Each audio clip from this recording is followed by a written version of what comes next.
सतगुरुदेव जी की जय हो। बंदी छोड़ पूर्ण पुरुषक कोई साहब की जय हो। बंदी छोड़ गरीब दास जी महाराज की जय हो।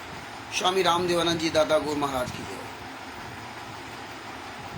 पंडित चितानंद जी परदादा गुरु महाराज की जय हो। सर्व संतों की जय हो, सर्व भक्तों की जय हो, सभी धर्मी पुरुषों की जय हो। श्री काशी धाम की जय हो, श्री छुड़ानी धाम की जय हो, श्री करौथा धाम की जय हो, श्री बरवाला धाम की जय हो। सत गरीब नमो नमो सतपुरुष को नमस्कार गुरु की नहीं। सुर नर मुनि जन साधवा संतों सर्वस दी नहीं। सतगुरु साहिब संत सब दंडोतम प्रणाम। आगे पीछे मध्य तिनकू जा कुर्बान। नराकार निर्विशनम काल जाल भय भंजनम। निर्लेपम निजनी अगुणम अकल अनुबेशुन्नदुनम। सोहम सुरति समापतम सकल समाना निरतिले। उजल हिरंबर हरदम बेपरवा अथाह वार पार नहीं मध्यतम। गरीब जो सुमिरत सिद्ध होई गणनायक गलताना। करो अनुग्रह सोई पारस पद परवाना। आदि गणेश मनाऊं गणनायक देवन देवा। चरण कमल लोलाऊं आदि अंत करूं सेवा। परम शक्ति संगीतम ऋषि दाता सोई। अविगत गुण अतीतम सत्य पुरुष निर्मोही। जगदम्बा जगदीशम मंगल रूप मुरारी। तन मन अर्पूं शीशम भक्ति मुक्ति भंडारी। सुर नर मुनि जन ध्यावे ब्रह्मा विष्णु महेशा। शेष सहस मुख गावे पूजे आदि गणेशा। इंद्र कुबेर शरीका वरुण धर्मराय ध्यावे। सुमरत जीवन जी का मन इच्छा फल पावे। 33 कोटि अधारा ध्यावे सहस 88। उतरे भवजल पारा कटी है यम की फांसी। 33 कोटि अधारा ध्यावे सहस 88। उतरे भवजल पारा कटी है यम की फांसी। शाह साहेब बंदी छोड़ सतगुरु संत रामपाल जी महाराज की जय हो। परमात्मा की सभी प्यारी आत्माओं को कानपुर से रामचंद्र दास के शाह साहेब दास का मोबाइल नंबर है 91 40 62 26 68। बिहार के सीनियर एडवोकेट जो सत साहिब चैरिटेबल ट्रस्ट के राष्ट्रीय प्रमुख जो इस मैनेजमेंट देखने वाले जो इसको पूरा मैनेज करने वाले जो राष्ट्रीय स्तर पर शशिभूषण जी अपना कार्य देख रहे हैं, उनके द्वारा ये पुस्तक जो है ज्ञान अमृत एवं का 20वां पुस्तक संत रामपाल जी महाराज ने हम आपके जीवन को 84 लाख योनियों से बचाने के लिए ये पुस्तक संत रामपाल जी महाराज ने बिहार के सीनियर एडवोकेट शशिभूषण जी के द्वारा लिखाई। क्योंकि संत रामपाल जी महाराज को जब शासन मरते दम तक आजीवन कारावास की सजा FIR नंबर 429-430 में हुई, उसके पहले भी काफ़ी सबूत हम लोगों को मिल चुके थे, लेकिन जजमेंट के सबूत नहीं मिले थे। और हम इन लोगों से जजमेंट मांगते थे, क्योंकि परमेश्वर की दया से कहीं न कहीं शंका हो गया था कि ये लोग सब गलत कर रहे हैं। तो ये एक भी जजमेंट की फाइल नहीं दी। अगर ये दोषी नहीं होते तो जिन केसों में कह रहे थे संत रामपाल जी महाराज बाइज्जत बरी हुए, AP सिंह को 1 तारीख का 5 लाख रुपए फीस देते थे, तो ये सारे केसों की जजमेंट की फाइलें पूरी दुनिया में वायरल कर देते। मतलब दुनिया को के नाक में दम कर देते कि देखो FIR नंबर 426 427 428 429 443 430 428 वाला केस चल रहा है। लेकिन इन्होंने वो भी केस वायरल नहीं की जिसमें संत रामपाल जी महाराज बाइज्जत भरी हुए थे, क्योंकि उनको पता था कि अगर ये फाइलें वायरल कर देंगे तो ये सब सच्चाई जान जाएंगे। ये फाइल नहीं इसीलिए दे रहे थे। और जब संत रामपाल जी महाराज ने देख लिया कि 2017 में जो FIR नंबर 426 427 आदि केस का डिसीजन हुआ था और ये फाइल नहीं दे रहे हैं, तब संत रामपाल जी महाराज दया करके ये फाइलें हम लोगों को उपलब्ध कराई। ये परमेश्वर की दया से जो पहले से ही ऑनलाइन ये ई-कोर्ट सर्विस एप्स परमेश्वर की दया से पहले से बन गया था, क्योंकि पता था कि ये लोग कभी फाइल देने वाले नहीं और हम लोग फाइल इतनी जल्दी आसानी से कोर्ट से निकाल नहीं सकते। वहां तक किसी बातें नहीं पहुंच सकती थी, सोचे नहीं पहुंच सकती थी। तो ये परमेश्वर ने हमारे आपको जीवन को बचाने के लिए बहुत बड़ा उपकार किया है, आप ये सोच नहीं सकते हो। वो एक अलग बात है कि जब कोई आसानी से वस्तु मिल जाती है तो उसका कोई मोल नहीं होता है। जब हम माँ के पेट के अंदर थे, 9 महीने तक रहे, तो हम कितना रोते थे, कितना परेशान थे, लेकिन हम जैसे गर्भ से बाहर निकले वैसे हम सब भूल गए। आज आपको उस गर्भ की बातें याद नहीं है। आप अपने वो माँ के पेट के अंदर जो गर्भ में आपने दुख उठाया, आप उस दुख को भूल चुके हो, ये भौतिक सुख की वजह से। जबकि हमें आपको होश में रहना चाहिए कि देखिए, इस जीव को भक्ति कराने के लिए परमात्मा ने ये शरीर, एक माँ के पेट के अंदर कितना सुंदर शरीर बनाया।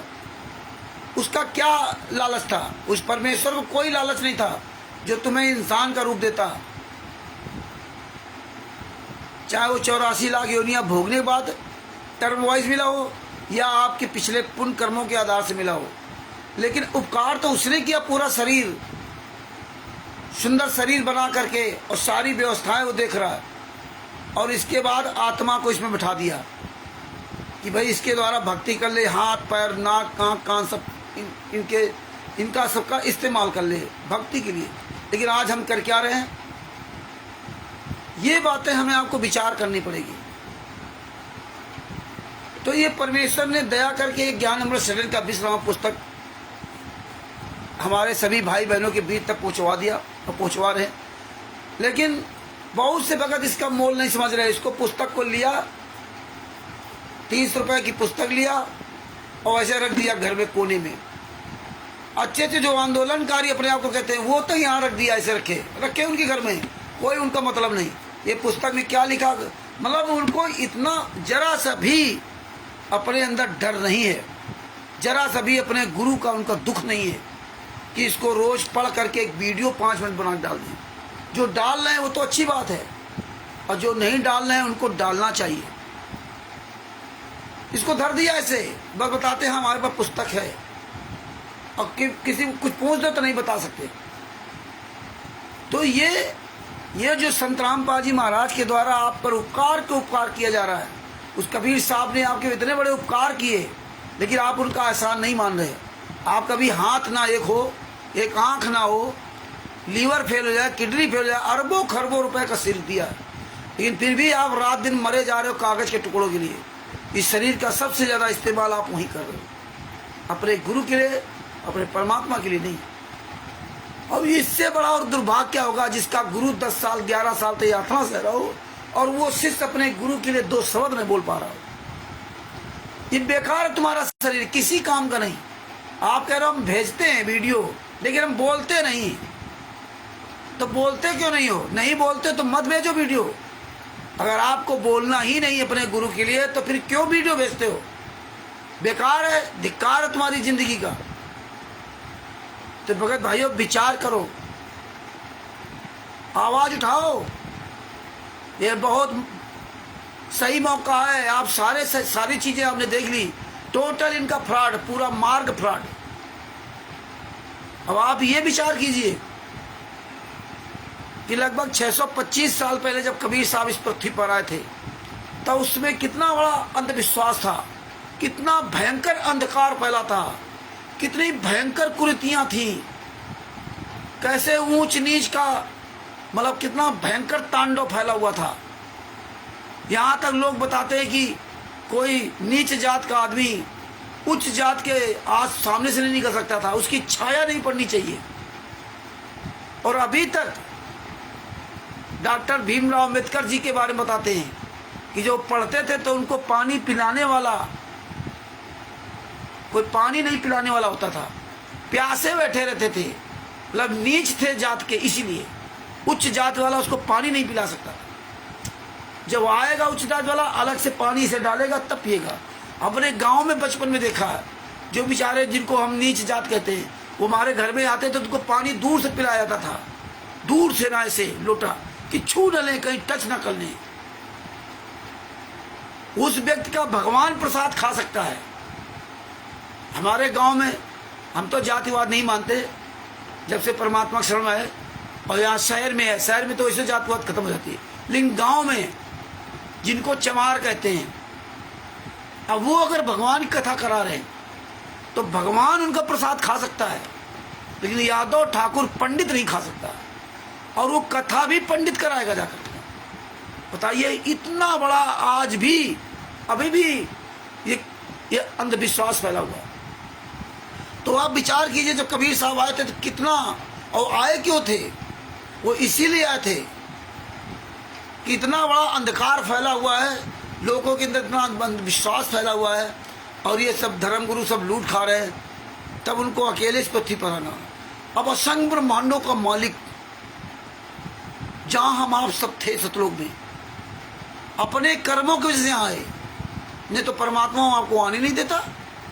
काल ब्रह्म की औकात को थोड़ी थी, और आपकी औकात नहीं थी कि आप अपनी मर्जी से आ सकते थे, लेकिन आप वहां से दिल से उतर गए, सबसे ज्यादा भाव आपके अंदर वहां आ गया। ऐसे आप यहां दिल से उतरोगे, आप पवन ठग, संजय ठग या मैनेजमेंट या रामचंद्र या शशिभूषण जी के अगर पीछे लगोगे या हम लोगों को मात दोगे, तो आप उस परमात्मा के दिल से उतर जाओगे।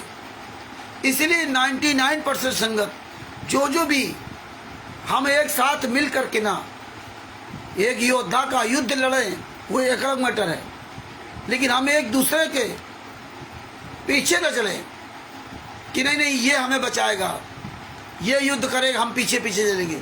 हाँ, ये कर सकते हैं कि हम इसके द्वारा हम सीख ले सकते हैं, क्योंकि परमात्मा ही एक दूसरे को ये सीख दिलवाने का, एक दूसरे को माध्यम बनाते हैं। ये रामचंद्र महत्वपूर्ण नहीं है, शशिभूषण जी महत्वपूर्ण नहीं है, ये जो हम आपको बातें बता रहे हैं इस तरह से ना, ये मेरे बस का नहीं जो हम आपको बता सकूँ। इधर ही हम ज्ञानी होते तो आज पता नहीं कहाँ होते। तो ये कहने का मतलब है कि आप सतलोक की बात को याद रखिए, और वहाँ आपको कबीर साहब नहीं रोक पाए, इसके बाद ऊपर कबीर साहब यहाँ आपको आते हैं, यहाँ भक्ति करा करके ले जाने की बात करते हैं। तो ये इतना परिश्रम क्यों करते हैं, क्यों किया उन्होंने? और जब यहाँ आए तो यहाँ उस समय तो पूरे विश्व की आबादी लगभग 4 करोड़ थी, मात्र 4 करोड़, और उसमें 64 लाख शिष्य हुए। 4 करोड़ आबादी में 64 लाख शिष्य हुए, और आज भारत की आबादी 140 करोड़ है, और पहले पूरे वर्ल्ड की आबादी लगभग 4 करोड़ थी। 4 करोड़ 140 करोड़ केवल भारत की, और अन्य देशों की आबादी अगर सबकी जोड़ी जाए तो बताते 8.5 अरब आबादी है। बताइए, 8.5 अरब आबादी, लगभग 625 साल पहले जब 4 करोड़ थी, आज 8 अरब आबादी है। आप समझ लीजिए कितने लाखों गुना बढ़ गई आबादी। तो उस समय कबीर साहब पर ईंटा पत्थर मारे जाते थे, किस तरह उस समय तो बहुत भयंकर, मतलब जो जातिवाद प्रथा ये सब फैला हुआ था, लेकिन कबीर साहब ने किसी को प्रत्युत्तर नहीं दिया। ये भक्ति मार्ग में हमें दिखाया, ये भक्ति मार्ग में दिखाया कि उन्होंने कभी किसी को प्रत्युत्तर नहीं दिया। चाहते तो किसी को उड़ा देते हो, लेकिन उन्हें भक्ति की विधि के अनुसार, उनकी एक एक बात को समझिए आप, वो भक्ति की विधि के अनुसार चले। जो स्वामी रामानंद जी महाराज को जीवित किया, जो कमाल कमाली को जीवित किया, जिन्होंने शेव जी को जीवित किया, जिन्होंने सदना जी के हाथ पूरे कर दिए, मीरा जी को जहर से बचाया, सांप काटने से बचाया, ऐसे तमाम तरह के उदाहरण हैं। और 52 यातनाएं सहने के बाद भी उन्होंने किसी को प्रत्युत्तर नहीं दिया, किसी कुछ नहीं बोले। तो ये हमें भक्ति मार्ग में चलकर दिखाया, और बोले गुरु को जिंदा किया, ये उनकी महिमा थी। उन्होंने दिखाया कि गुरु की महिमा इतनी अपरंपार है। सतगुरु जात विरंग गुरु कर ले आप समान, उन्होंने हर जगह गुरु की महिमा दिखाई, हर जगह। तो ये भक्ति मार्ग में सिखाया था। और तब से लेकर के संत रामपाल जी महाराज को जब नाम दीक्षा दी गई, तब की बात बता रहा हूँ, जब उनको नाम दीक्षा दी गई तब तक की बात बता रहा हूँ। आपने इस मार्ग में कहीं भी हिंसा नहीं देखा। ये अहिंसा का मार्ग है। इनके शिष्यों को कहीं अहिंसा का मार्ग आपने नहीं देखा होगा कि अहिंसा किया हो, और जो किया वो खत्म हो गया। और देखिए, जब ये मार्ग संत रामपाल जी महाराज के पास पहुंचा 1994 में, हालांकि 1988 में नाम दीक्षा लिया था, स्वामी रामदेवानंद जी महाराज को अपना गुरु बनाया 1988 में। 1994 में लगभग 6 साल में उनको नाम दीक्षा देने का अधिकार दे दिया गया। तब तक कोई भी कहीं भी कोई विवाद झगड़ा नहीं था। और संत रामपाल जी महाराज अपने घर परिवार से परेशान होकर के ना 1994 में घर भी त्याग दिया। और संत रामपाल जी महाराज ने सत्संग के माध्यम से बताया भी, मेरे बेटा बेटी 4 संतानें थी, मैं जानता हूं कितनी मेरी सेवा करते थे। मैंने उस परमात्मा की रचना लगाई, अब मेरे लाखों बेटा बेटी हो गए। अब अपने हाथों पे रखते हैं वो लोग अपने पिता को, अपने गुरुदेव को, अपने भगवान को। एक को बुलाता हूं तो 100 खड़े हो जाते हैं। तो जिन संत रामपाल जी महाराज ने पूरे परिवार को त्याग दिया था, तो आप ये बताइए कि फिर ये परिवार कैसे शामिल हो गया। संत रामपाल जी महाराज ने किसी को बद्दुआ नहीं दी, किसी को कोई थप्पड़ तक नहीं मारी। और जब वो घर छोड़ करके कुटिया बनाकर रहने लगे जींद में, तो खूब प्रचार प्रसार करने जाते रहे। लोगों ने मारा पीटा उनको, थप्पड़ लात घूसा से मारा, पत्थर मारे, कान पकड़ के उठा बैठक करवाई। संत रामपाल जी महाराज ने कान पकड़ के उठा बैठक भी की। बोले आज के बाद ही हाँ तू आएगा ना? हाँ भैया नहीं आएंगे। मतलब सब यातनाएं सही, लेकिन उस समय जो उनके साथ में थे, वो कोई भी व्यक्ति या वो स्वयं कोई व्यक्ति किसी पर हाथ नहीं उठा सकता था। और ना संत रामपाल जी महाराज किसी को हाथ उठाने की कहा, क्योंकि संत रामपाल जी महाराज सतगुरु की शरण में, तो उनकी रक्षा सतगुरु करेगा, ये व्यक्ति नहीं रक्षा करेगा। इसलिए उन्होंने किसी व्यक्ति को मात नहीं दिया। अगर आप सब समझदार हो तो आप ये समझिए किसी व्यक्ति को मात मत देना कि ये मेरी रक्षा करेगा। शेव शम्मन नेकी जी ने अपने लड़के गर्दन काटी, ये नहीं सोचा कि मेरा बेटा मर जाएगा क्या होगा, जिंदा होगा क्या नहीं होगा, कोई मतलब नहीं। लेकिन परमेश्वर वो सब देखता। तो संत रामपाल जी महाराज को कोई से लेना नहीं था, तभी परमात्मा ने ज्ञान दिया। तो कोई रंडी कहे, चाहे भुंडी कहे, चाहे कुछ कहे। और सबसे बड़ी बात संत रामपाल जी ने क्या कहती है कि हम आपको नितनेम इसीलिए पढ़ाते हैं कि जब घर से आप निकलोगे तो जो लोग तुम्हें अन्य लोग मिलेंगे उनको ज्ञान नहीं है, तो उनके लिए कहा था गाली ही से उपजे कले कष्ट और मीच, और हार चले तो साधु है लाग मरे सो नीच। तुमको उल्टा सीधा बोलेंगे तो नितनेम इसलिए पढ़ाते हैं कि आप इस नितनेम में जो ज्ञान हम सुना रहे हैं, इस ज्ञान का वहां प्रयोग करोगे, उससे उलझोगे नहीं, क्योंकि तुम्हें पता इसको ज्ञान नहीं है, तो उससे उलझना नहीं। ये ज्ञान हमें दिया था। तो फिर आज संत रामपाल जी महाराज की दशा क्यों हुई, जो आज जेल के अंदर जाना पड़ा, जेल में हैं, यात्रा से रहे। ये तो अहिंसा का मार्ग था। कबीर साहब ने इतनी यात्राएं सही, और उनके से संत रामपाल जी महाराज आज जेल में क्यों? मीरा जी ने इतनी यात्राएं सही, तमाम लोग इस पृथ्वी पर आए। जब द्रौपदी जी का कोई रक्षा नहीं किया, तब उसने परमात्मा को याद किया, तो उसके पुण्य आधार पे आके परमात्मा ने उसकी साड़ी बढ़ाई। तो कोई का मतलब परमात्मा ने दिखाया कि देखिए भीष्म पितामह जैसे लोग ताकतवर, द्रोणाचार्य, कृपाचार्य, अर्जुन, भीम, नकुल, सहदेव, अर्जुन भीम जैसे ताकतवर लोग द्रौपदी जी की लाज नहीं बचा पाए। तो आप सोचिए आज वर्तमान समय में तो कोई अर्जुन भीम सपनों में नहीं आप सोच सकते कोई अर्जुन भीम है। जो अब तो चाउमीन, बर्गर, पिज्जा खाने वाले हैं, कोल्ड ड्रिंक पीने वाले हैं। अब तो 10 फुट की दीवार से गिर जाएंगे तो हाथ पैर टूट जाएंगे। और आज तो किसी व्यक्ति के ऊपर कोई ताकत नहीं है। तो उस समय इतने ताकतवर थे और अहंकार था द्रौपदी जी को, हम ये बचाएंगे, हमें बचाएंगे। कोई नहीं बचाया, परमात्मा बचाता है। तो इसलिए संत रामपाल जी महाराज किसी को सहारा नहीं लिया।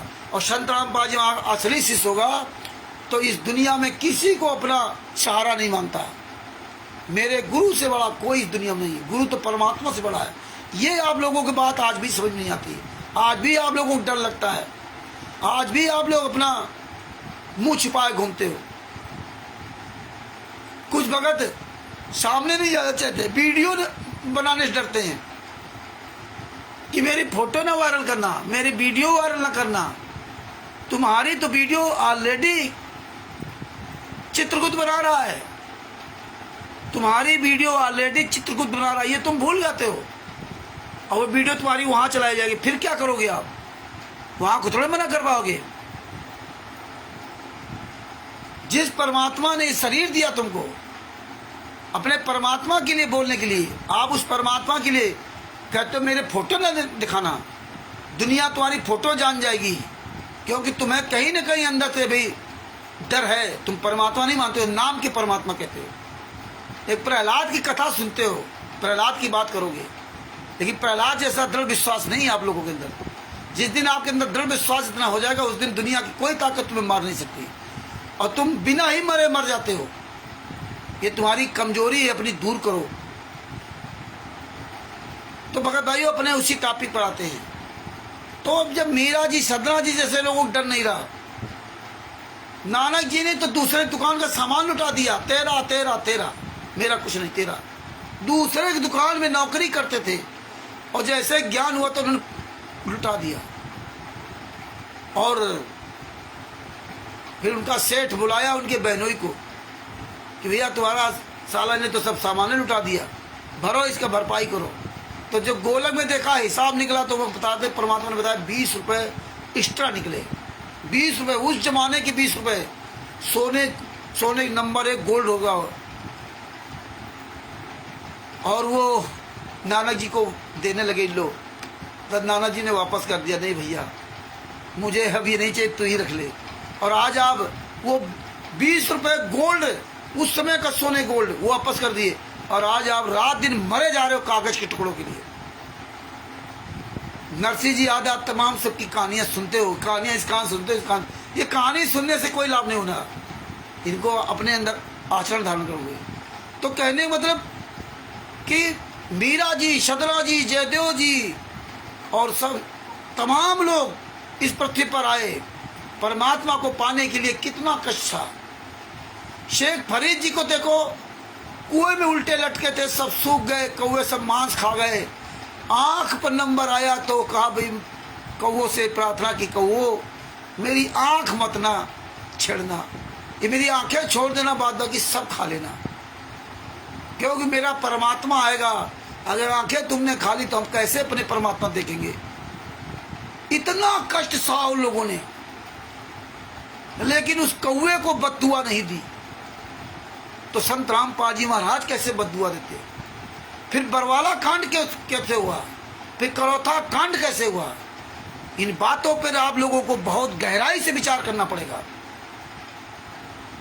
और विचार नहीं करोगे तो परमात्मा कहते हैं बिना विचारे जो करे सो पाछे पछताए, और काम बिगाड़ा आपने जग में होत हंसाए। बिना विचार के जो भी काम करोगे आप, तो बाद में आपको पछताना पड़ेगा। सदियों से हम आप पछताते आ रहे हो। हमने विचार के ना काम नहीं किया तो फिर पछताना ही पड़ेगा। सदियों से पछता रहे हो। सतलोक से आए थे, बिना विचारे हमने निर्णय लिया, काल ब्रह्म से कुछ मिलना नहीं था, प्रभावित हो गए, धक्के खा रहे हो। तो भगत भाइयों, ये फिर करौथा कांड, बरवाला कांड क्यों हुआ? जो आज ये कहते हैं कि हम तो गुरु जी के आदेश से चलते, गुरु जी के आदेश से चलते, ये हमें आपको विचार करना चाहिए। मेन जड़ पे हमें ऑलराउंडर बनना पड़ेगा। ये नहीं कि इस कान से सुन रहे इस कान से निकाल दो। या तो ये रामचंद्र तो बकवास करते रहते हैं, और बताना था जब जब भूल पड़े ना, हम पुस्तक के बारे में नहीं बता रहे हैं। अब ये पता नहीं कहाँ से फालतू बात करने लगे। आप लोगों के लिए फालतू हो सकती है, लेकिन मेरे लिए फालतू नहीं है। मेरे लिए तो रिवीजन है, और आप समझोगे तो आप भी मजबूत बनोगे। बात बाकी अपना सबका अपना अलग अलग विवेक है, हम किसी को समझा नहीं सकते, केवल हम आपस में चर्चा कर सकते हैं। परमेश्वर ने कहा चर्चा करे तो चौहटे, ज्ञान करे तो दोए, और ध्यान रहे तो एकला और न दूजा कोई। तो आप ये सोचिए कि आज संत रामपाल जी महाराज को जेल क्यों जाना पड़ा। संत रामपाल जी महाराज ऐसे कैसे अपराधी बन गए आज पूरी दुनिया के सामने, ये इन पे आपको गहराई से विचार करना पड़ेगा। संत रामपाल जी महाराज 1994 में घर त्याग दिया, और त्याग देने के बाद कुटिया बना रहने लगे। कुछ भक्तों को लाभ हुआ, उन्होंने करौथा आश्रम बनाया छोटा सा, और वो भगत इनको लेकर के करौथा आश्रम में गए। संत रामपाल जी महाराज के कोई घर परिवार वाला नहीं ले गया। संत रामपाल जी, ये बात समझो अच्छी तरह से, संत रामपाल जी महाराज ने सत्संग के माध्यम बताया कि भक्तों ने एक छोटा सा आश्रम बनाया था करौथा। कोई महेंद्र भगोड़ा नहीं बनाया था, अंजू मंजू अनारो माई बीरेंद्र मनोज ने नहीं बनाया था, इसने किसी ने बनाया था। एक कोई भगत है जिसका पूना में ट्रांसपोर्ट का कारोबार है, उसको कुछ लाभ हुआ था तो उसने वहां एक छोटा सा आश्रम बनाया। मतलब घर परिवार इन्होंने त्याग दिया, तो इनको तो अपने घर परिवार से मतलब नहीं। इसीलिए आप किसी भी सत्संग में आज तक आपने संत रामपाल जी महाराज ने कभी अपने घर परिवार के बारे में ये नहीं बताया कि आप परिवार हमारे साथ में है, या परिवार ठीक हो गया है, या परिवार यहाँ सब सेवा कर रहा है, या हमने परिवार को सेवा करने का अधिकार दिया है। 2014 तक बरवाला कांड तक कभी भी आपने सत्संग नहीं सुना होगा। हाँ, सत्संग में मतलब ये बताया कि महेंद्र ऐसा करता था, महेंद्र वैसा करता था, हैं, मेरे 4 बेटा बेटी संतानें थी, लेकिन किसी को अधिकार नहीं दिया, और दोबारा कभी मुड़ करके घर की तरफ देखा तक नहीं। ना घर गए, ना देखा, ना कभी अपनी पत्नी बेटा बेटी परिवार से उन्होंने बात किया। आपने सतलोक आश्रम बरवाला से लेकर कहीं नहीं देखा होगा। हाँ, उनके पिताजी बताते बरवाला में थे तो उनसे वो बात करते थे आके, जैसा कि हमने सुना। लेकिन हम भी 24 मई 2014 में नाम दीक्षा लिया था। 14 से लगा के बरवाला कांड तक हम भी बरवाला कांड के मतलब 10 नवंबर 2014 को मैं वापस आया हूँ। तब तक हमने कभी भी संत रामपाल जी महाराज को उनकी पत्नी या बेटा बेटी या भाई बंधु से बात करते नहीं देखा। आसपास गुंडे बनकर खड़े रहते थे, आते जाते थे, नाम दीक्षा आशीर्वाद देते थे, लेकिन इन गुंडों को बात करते कभी नहीं देखा। या जितने भी वक्त होंगे वो खुद सोच लें, ये शुरू से परमात्मा के पीछे राइफल रिवॉल्वर गन लेके चल रहे थे। ये सबसे बड़ी कमी। कबीर साहब के पीछे कोई गन लेके नहीं चला। हमारे पीछे कौन गन लेके चल रहा है? नानक जी के पीछे कौन गन लेके चल रहा था? अब बताइए। लेकिन ये बात संत रामपाल जी महाराज के शिष्यों को नहीं समझ में आती कि बरवाला आश्रम के अंदर संत रामपाल जी महाराज के पीछे गन लेके क्यों चलते थे। तो संत रामपाल जी महाराज के शिष्य क्या कहते हैं?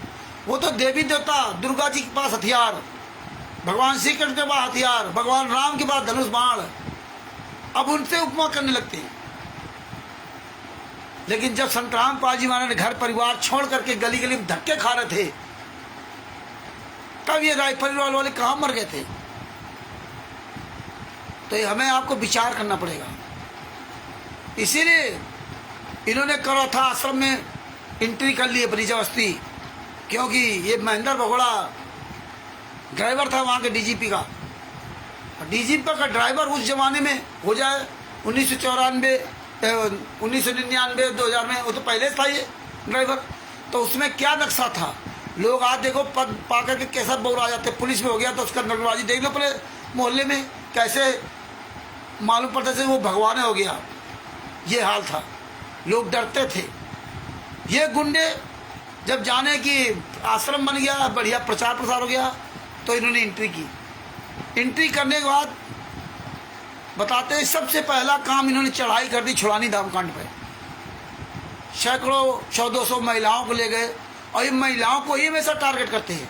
कमजोर महिलाओं, बूढ़े, बच्चे, इनको ही टारगेट करते हैं, क्योंकि ये मिट्टी के शेर है, ये ओरिजिनल शेर नहीं है, ये चापलूसी शेर है। तो छुड़ानी धाम में चढ़ाई कर दी, वहाँ इन्होंने मारपीट किया। वहाँ जो एक साधु था उसके नाक में रिवॉल्वर मार दिया, संतराम पाजी महाराज की बहनों ही नहीं। ये सब अपनी मर्जी से जा करके वहाँ गुंडई किया। अब बताइए, ये संतराम पाजी महाराज तो मार्ग ही नहीं है। वो संतराम पाजी महाराज को कोई बोल रहा, कुछ भी बोले, ये क्यों वहाँ गए? ये क्यों वहाँ मारकूट करने गए? ये संतराम पाजी मार गए क्या? नहीं। और फिर आसपास के जितने गांव थे वहाँ इन्होंने जो कमजोर वर्ग थे उनकी लड़कियों को छेड़ना, परेशान करना, गुंडई करना चारों तरफ। संतराम पाजी मांगर, बड़ा लड़का वीरेंद्र, मनोज, अमित, ये सब गुंडई करते थे। कोई बोल नहीं सकता था, गए डीजीपी के ड्राइवर है, कोई बोल नहीं सकता था। कमजोर को छेड़ते थे। और ये सब कांग्रेस पार्टी के लोग थे, क्योंकि ये वो लोग हैं जिसका बोलबाला उसी को हो जाते हैं। ये कोई भगत नहीं थे, ये सब आर्य समाजी भगत है। आर्य समाजी जो मेन आर्य समाजी वो इनके साथ नहीं थे, लेकिन कुछ तो किसी न के साथ हो जाते हैं, तो उनको भी साथ में लिया। कांग्रेस पार्टी को साथ में लिया, जो उसमें मुख्यमंत्री भूपेंद्र हुड्डा थे उनको साथ में लिया, और साथ में लेकर के इन्होंने करौथा कांड करवा दिया। करौथा कांड करवा दिया। कांड था ही नहीं, हमारे गुरुजी ने तो कुछ किया ही नहीं। ये जहाँ छुड़ानी धाम में ये मारपीट किए, आसपास गांव गली में ये मारपीट किए, और आज उसका परिणाम आपके सामने है कि आज उन्हीं गांव में जाकर के 12-12 लाख रुपए, 15-15 लाख रुपए, 70-70 लाख रुपए दे रहे हैं तुम्हारे दान पाठ दशांश के पैसे उन्हीं गांव में। और 16-17 साल तक केस चला, नतीजा क्या निकला? और सबसे बड़ी बात ये देखिए, इन्होंने प्लानिंग की तरह सब काम कराया। आज हम इसी बात को चर्चा कर लेते हैं, कल फिर इसकी चर्चा करेंगे। अभी बात स्टार्ट हो गई है तो ये बात पूरी होनी चाहिए, तभी आप सबके समझ में आएगी बात। तो भगत भाइयों, ये काम क्यों किया? क्योंकि ये सब प्लानिंग की तहत काम करते थे। क्योंकि ये डीजीपी का ड्राइवर था, तो डीजीपी का ड्राइवर था तो अच्छे अच्छे लोगों तक बैठना उठना था इसका। तो ये अपनी कुटिल चाल से, क्योंकि ये काल का दूत है, ये कुटिल चाल से सबसे सलाह ले करके और संत रामपाल जी वहाँ फंसाने का चक्रव्यूह रच दिया। इसीलिए हम कहते हैं 1999 से ये षड्यंत्र जा गया। 1999 पहले ये नजर नहीं आते थे। 1999 के पहले जब तक संत रामपाल जी महाराज जींद में कुटिया बना रहे, तब तक ये गुंडे कहीं नजर नहीं आते थे उनके आसपास। महेंद्र भगोड़ा, राम कुमार डाका, वीरेंद्र, मनोज, जबकि वीरेंद्र की और अंजू की संत रामपाल जी महाराज ने 1994 में शादी कर दी थी। अब बताइए, और मंजू और ये मनोज ये पढ़ते थे। मंजू को हमने फोन किया था कि जब संत रामपाल जी महाराज ने 1994 में घर छोड़ा था, क्यों छोड़ा था? क्योंकि वो परमात्मा हमें आपको तो पूरे परिवार के साथ रह करके भक्ति करना सिखाता। गरीबदास जी महाराज अपने पूरे परिवार के साथ रहे, और भी जितने मतलब थे वो सब अपने परिवार के साथ रहे। और स्वयं संत कबीर साहब ने मुँह बोला अपना परिवार बनाया, यहाँ पे माता पिता मुँह बोले और मुँह बोले बेटा बेटी, पूरा परिवार दिखाया। पूरा परिवार को पालना कैसे चाहिए वो भी दिखाया, भक्ति कैसे करनी चाहिए वो भी समझाया, और हमें दान पुण्य कैसे करना चाहिए, और वही करते थे। कहे कबीर पुकार के दोए बात लखिले, एक साहब की बंदगी और भूखों को कुछ दे। केवल दो ही काम करते थे, ये हमें आपको दिखाया। एक साहब की बंदगी मतलब वो भी भक्ति मार्ग हमें आपको दिखाया कि लोग हम नहीं करेंगे तो लोग कैसे करेंगे। शिष्य बनाया, गुरु बनाया, और भक्ति मार्ग का वही पूरी व्यवस्था करके दिखाई है। खुद मंत्र जाप करते थे और दिन भर मेहनत करते थे। अब मंत्र जाप करते हो ना करते हो, लेकिन उन्हें अपना रोल पूरा अदा किया। और इसके बाद देखिए मेहनत से कमाते थे, सूद काट कर कमाया। आज देखिए पवन टक, संजय टक, अरस गुंडे हराम को खा रहे, बढ़िया दान पाठ दशों का पैसा। कई भगत लोग भगत के बहाने लोगों को खूब लूटा गया। बरवाला कांड के बाद, बरवाला कांड के पहले भी आप भगत हम भी भगत है। अच्छा साहब भगत जी, अब कोई गुजरात में रह रहा, कोई मध्य प्रदेश में रह रहा, कोई कहीं संबंध बनाए प्यार मोहब्बत के भक्ति मार्ग के भगत के नाते, फिर जरूरत पड़ी तो एक दूसरे से पैसे मांगे और फिर वापस नहीं किए। वो भगत फोन करता रहा, वो फोन उठाने बंद कर दिया। अब आप जा नहीं सकते महाराष्ट्र में पैसा लेने के लिए, आप जा नहीं सकते। तो ये बात उन लोगों ने फायदा उठाया कि यार इतनी दूर रहता है, ये क्या मेरा कर लेगा, ले लो पैसा। तो ये समझ लो ये भक्ति मार्ग में ये सब ऐसा क्यों हुआ। तो इसीलिए संत रामपाल जी महाराज ने ये सब कुछ हमें सत्संग के माध्यम से बताते थे, लेकिन हम आप लोगों ने अपने गुरु के वचन को नहीं सुना। तो ये सब कांग्रेसी थे, कांग्रेसी और आर्य समाजी, और ये कांग्रेसियों ने मिलकर कांग्रेसी से मिलकर भूपेंद्र हुड्डा से मिलकर कांड कराया। क्योंकि ये लोग यही काम करते हैं, जैसे नेता मंत्री एक दूसरे बुराई करते और फिर साथ में बैठ के चाय पीते। तो ये इनकी एक रणनीति थी, इधर बुराई करो इधर कांड भी करा दो, कोई जान भी ना चाह पाए। तो इन्होंने करौथा कांड करा दिया। अब ये इनकी रणनीति का हिस्सा था, पूरी इन्होंने प्लानिंग के तहत ना पूरा प्लान बनाकर काम किया इन्होंने। तो 2006 में करौथा कांड करवा दिया। कांड क्यों कराया? इसीलिए कराया कि संत रामपाल जी को फांसना कैसे है और कैसे में लूटना कैसे भी है, लोगों को गलत बताना भी कैसे है, कैसे अभी पब्लिक का मुंह जो है डाइवर्ट करेंगे। और ये ताकत काल ब्रह्म देता है, ये ताकत महेंद्र बोगड़ा, राम कुमार डक्का, राजकपूर, राजेंद्र, पुरुषोत्तम सैनी, इन सबको ताकत काल ब्रह्म दे रहा है। अब देखिए पवन ठग कैसे आप सबके दान पाठ दसवांश के पैसे कैसे मौज कर रहा है, अयासी कर रहा है।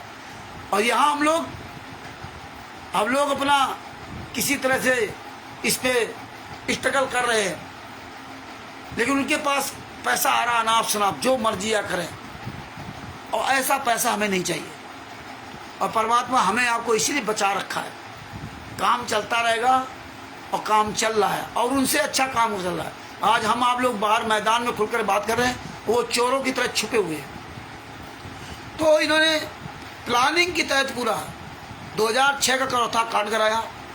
अब देखो करौथा कांड कराने के बाद क्या किया, भारतीय राष्ट्रीय जो कांग्रेस सरकार का जो मुख्यमंत्री भूपेंद्र हुड्डा था उससे मिलकर कांड कराया था।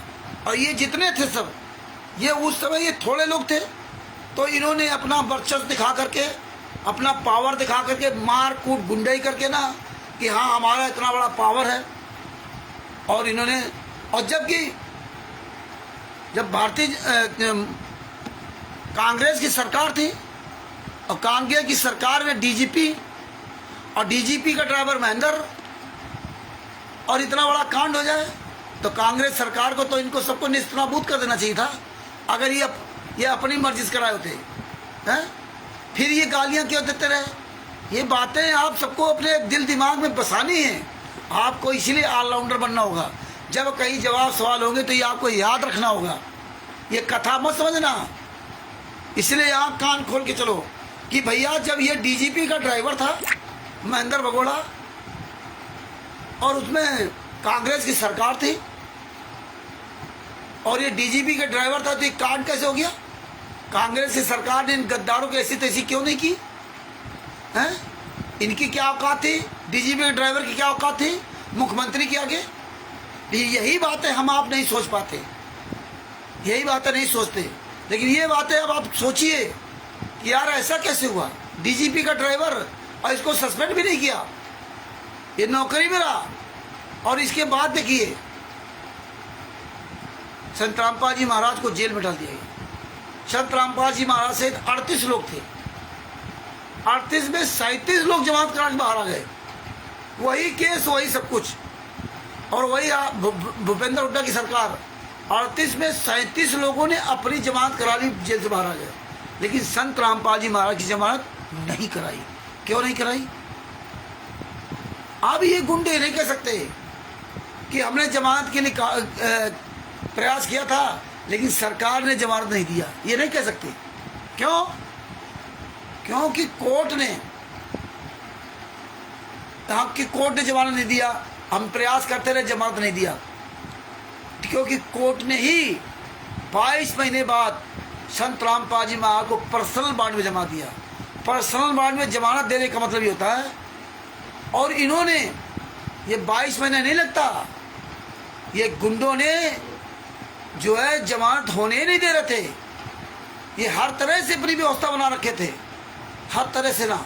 जैसे आज इन्होंने हाईजेक कर रखा, कोर्ट पोर्ट समझो, तो जमानत नहीं होने देते। 22 महीने नहीं लगता, ज़्यादा 3 महीना 4 महीने बाहर आ जाते, जमानत हो जाती, क्योंकि केस चलना है। और जब केस चलना है तो उसके लिए वकील चाहिए। और आज आपको अपनी बुद्धि विवेक सब खोल लेना चाहिए। आज आप पढ़े लिखे लोग हो। देखिए आरुषि हत्याकांड हुआ जिसमें वो लड़कों ने उस लड़की को मारा था, कितना केस हाईलाइट, कितना तेज हुआ, हाईलाइट हुआ था केस हो। सरकारी वकील देना पड़ा। जब सरकारी वकील मिलेगा तभी केस चलेगा। आमिर अजमल कसाब मुंबई में जो अटैक किया था कई साल पहले, बहुत लोगों को गोलियों से भून दिया था, ताज होटल पे आक्रमण किया था, उसको भी सरकारी वकील दे करके ना, मतलब तब केस चला था। सरकारी वकील तुरंत मिलता है, ये 22 महीने नहीं लगते हैं। इसके बाद आप देखिए अभी ताजा कांड है, अभी ताजा ज्यादा। कौन? जो अभी उस महिला ने जो अपने पति को अपने प्रेमी से मिल करके उसके 15-16 टुकड़े करके ड्रम में भर दिया, ये तो ताजा कांड है। अभी कितने दिन हुए जेल जाने में, और जेल जाते ही उसको सरकारी वकील मिलेगा, और अन्य भी वकील तैयार हो गए। लेकिन संत रामपाल जी महाराज का 22 महीने तक कोई वकील नहीं, 22 महीने तक कोर्ट ने भी जमानत नहीं दिया। बताइए, आप विचार कीजिए। तिमिरदूत पवन तक जेल गया, हिसार कोर्ट में, हिसार जेल नंबर 2 में, हिसार जेल नंबर 1 में, जब इन गुंडों ने उसके खिलाफ कार्रवाई की, उसको प्राइवेट वकील नहीं करने दिया, उसको भी लगभग 3 महीने में सरकारी वकील मिल गया। इन्होंने बहुत प्रयास किया रोकने के लिए, तीसरे महीने उसको सरकारी वकील मिल गया। हमें सरकारी वकील मिला पंजाब में। अरे जब तक वकील नहीं मिलेगा तब तक केस नहीं चलेगा। अब देखिए मेरा जो वकील था पंजाब का, इतना कमीना था कि हम सितंबर 2017 में केस लगा पंजाब में, और ये लोग सब जेल गए और हम भी जेल गए जनवरी 2018 में, 8 या 9 जनवरी को। इसके पहले करण वगैरह 15-15 दिन जेल में रहे। हम जेल गए और जमानत कराई, जमानत करा के हम बाहर आ गए। और बाहर आने के बाद वकील ने, देखिए ये करण ठग ने जो वकील किया था, उस वकील ने 10 जुलाई 2020 को चार्जशीट दाखिल किया। अब सितंबर 2016 से लगा के 10 जुलाई 2020, सितंबर 2017 से लगा के लगभग 3 साल बाद चार्जशीट दाखिल किया। अब आप समझिए, 3 साल बाद, 3 साल तक चार्जशीट ही नहीं दाखिल किया। ये हालात। दिसंबर 2019 से 19 में मुझे पता चला सदूषण जी द्वारा कि तुम्हारी तारीख नहीं पड़ रही, तब इसके खिलाफ अभियान छेड़ा।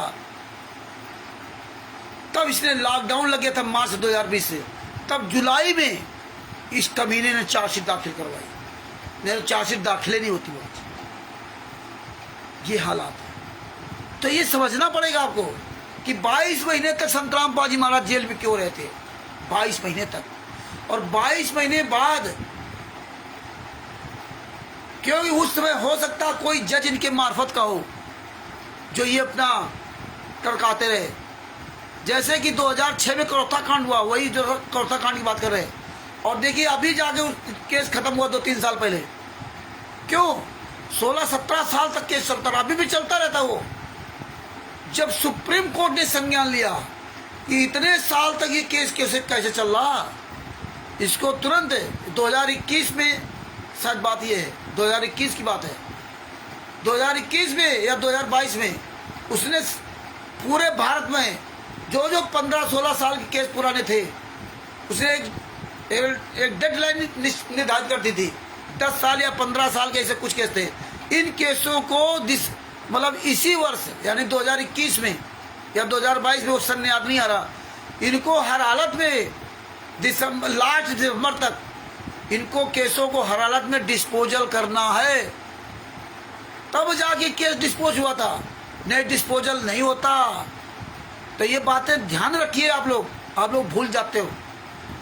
जब भूल जाओगे तो फिर काहे कि आप इंसान, काहे कि आप भगत, काहे कि आप जवाब दे पाओगे किसी को।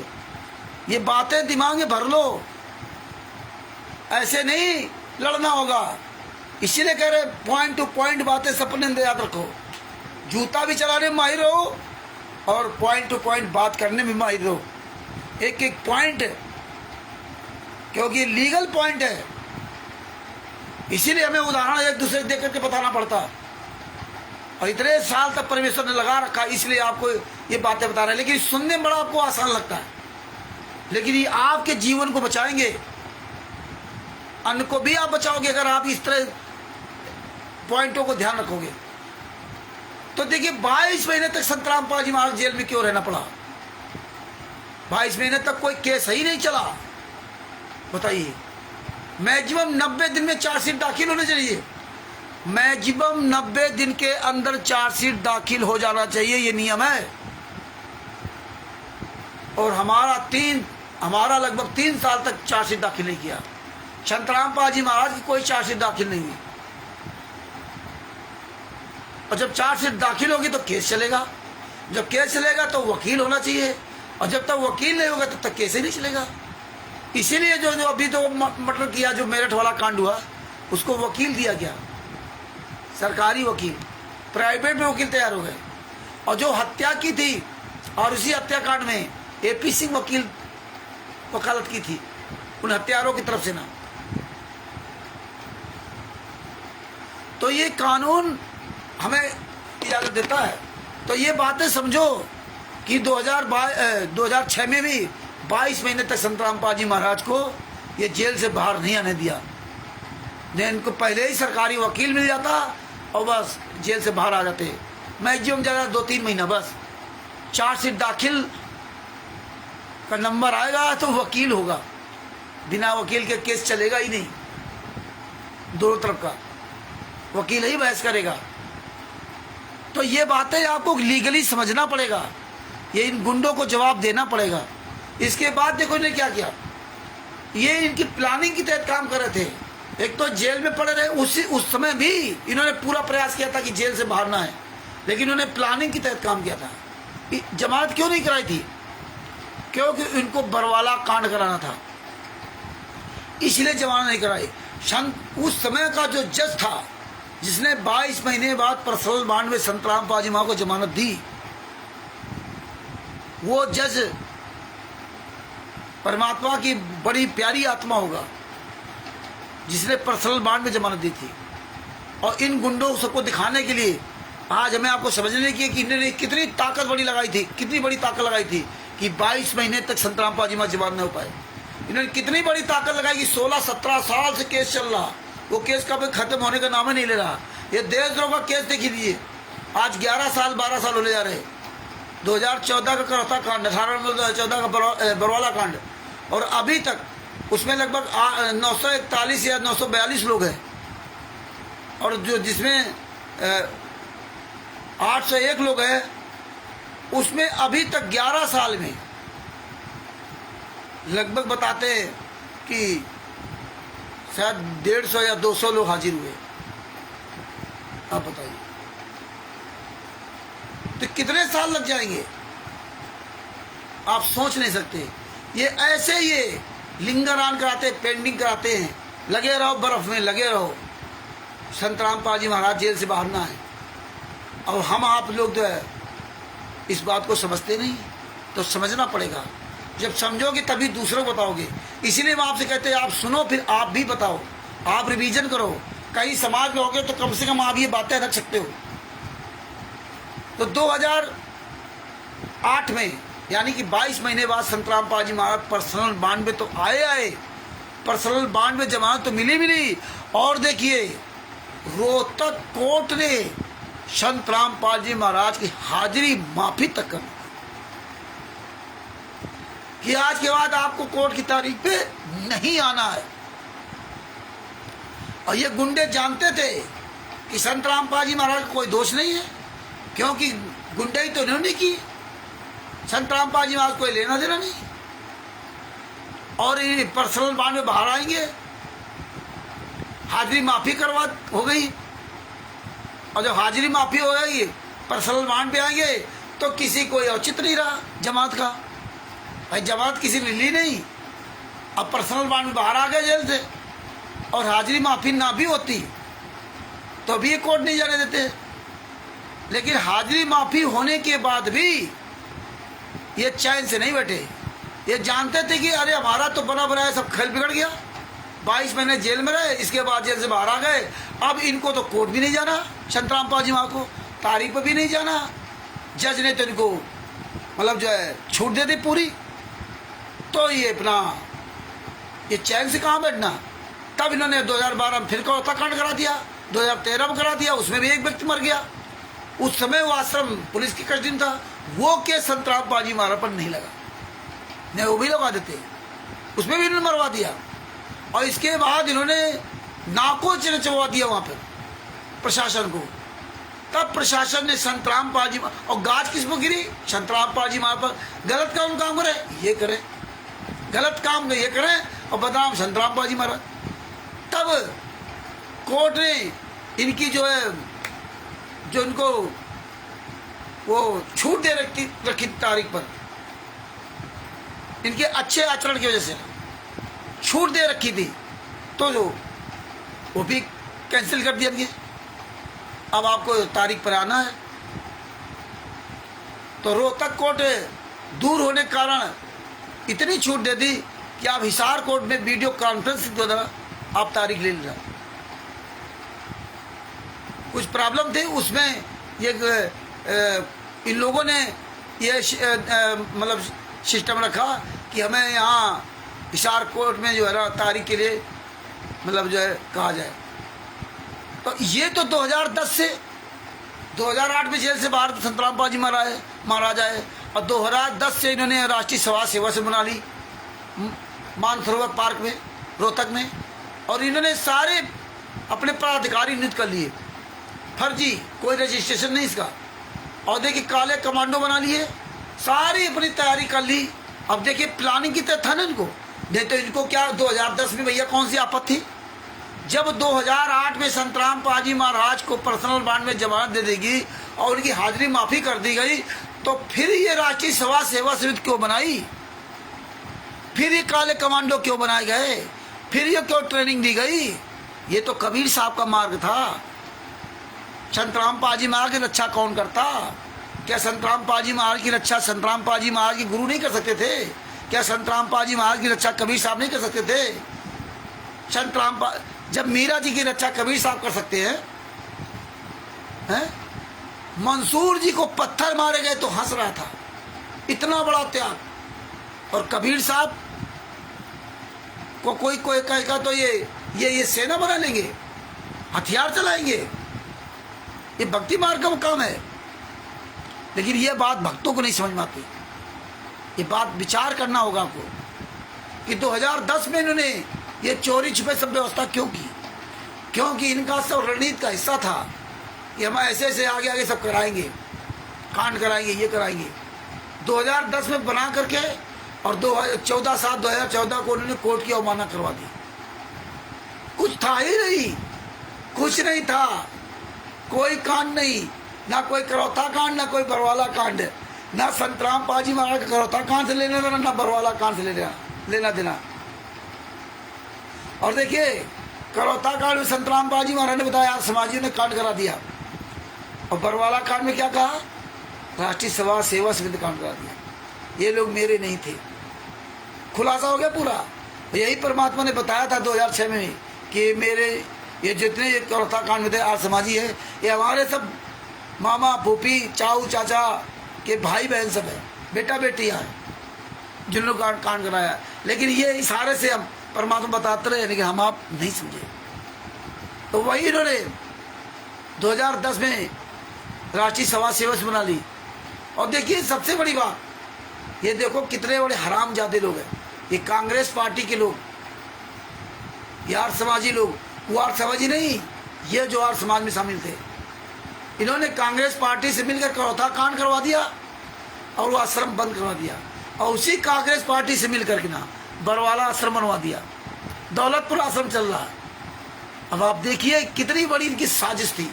ये साजिश परमेश्वर ने दया करके हम आपको के द्वारा खुलवा रहे हैं, आप कभी जिंदगी में नहीं समझ सकते। इन्होंने भूपेंद्र हुड्डा से कांग्रेस पार्टी से मिल करके ना करौता कांड करवा दिया, उस आश्रम को बंद करवा दिया, और इन्होंने दूसरा सतलोक आश्रम बरवाला वहीं बना दिया।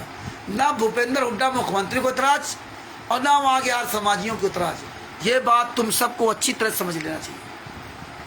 दौलतपुर आश्रम 3 आश्रम चलते रहे, बन गए। बताइए, जब इतना बड़ा कांड हुआ तो आश्रम कैसे बना? इसके बाद देखिए 14/7/2014 जो कोर्ट की अवमानना कराई गई, उस समय कांग्रेस की सरकार थी। कांग्रेस की सरकार ने क्या किया? क्योंकि कांग्रेस की सरकार से मिलकर के काम कर रहा था, और नहीं तो किसी माई के लाल की औकात नहीं थी जो साला जो कोर्ट, हिसार कोर्ट को और बरवाला रोहतक कोर्ट को हाईजेक कर लेता रातों रात। ये किसी का औकात नहीं थी। काले कमांडो पूरा रोड हाईजेक कर लिया, और सरकार मुख से बनी रही। पूरा दिन उन्हें नंगनाच किया, कोई मतलब नहीं। सरकार क्या करती रही? क्योंकि तमाशा देखती रही। और गाज किसके ऊपर गिरी? बाद में संत रामपाल महाराज। ये काले कमांडो क्यों नहीं पकड़े गए? ये काले कमांडो जब 14/7/2014 को इन्होंने हाईजैक चढ़ाई कर दी, संत रामपाल जी महाराज पर तलवार धर दी। ये काले कमांडो रोहतक में और हिसार कोर्ट में पूरा हाईजैक कर लिया। इन पर कोई केस नहीं, इन पर कोई मुकदमा नहीं। ये देखिए अन्याय कांग्रेस पार्टी का, ये इन गुंडों का पूरा साथ दिया। ये काले कमांडो सब तैयार करके पूरा रात में हाईजैक कर लेना, यह पूरी पुलिस प्रशासन, पूरी वहां की सरकार की पूरी ये चाल थी। अब ये बातें आपके सबके धीरे धीरे जेल में आना चाहिए, ये सब बताना चाहिए। यार ऐसा कैसे हो गया है? साला कोई परिंदा पर नहीं मार सकता, और आपने संत रामपाल जी महाराज पर ठोक दिया। संत रामपाल जी महाराज कोर्ट की अवमानना केस लगवा दिया है।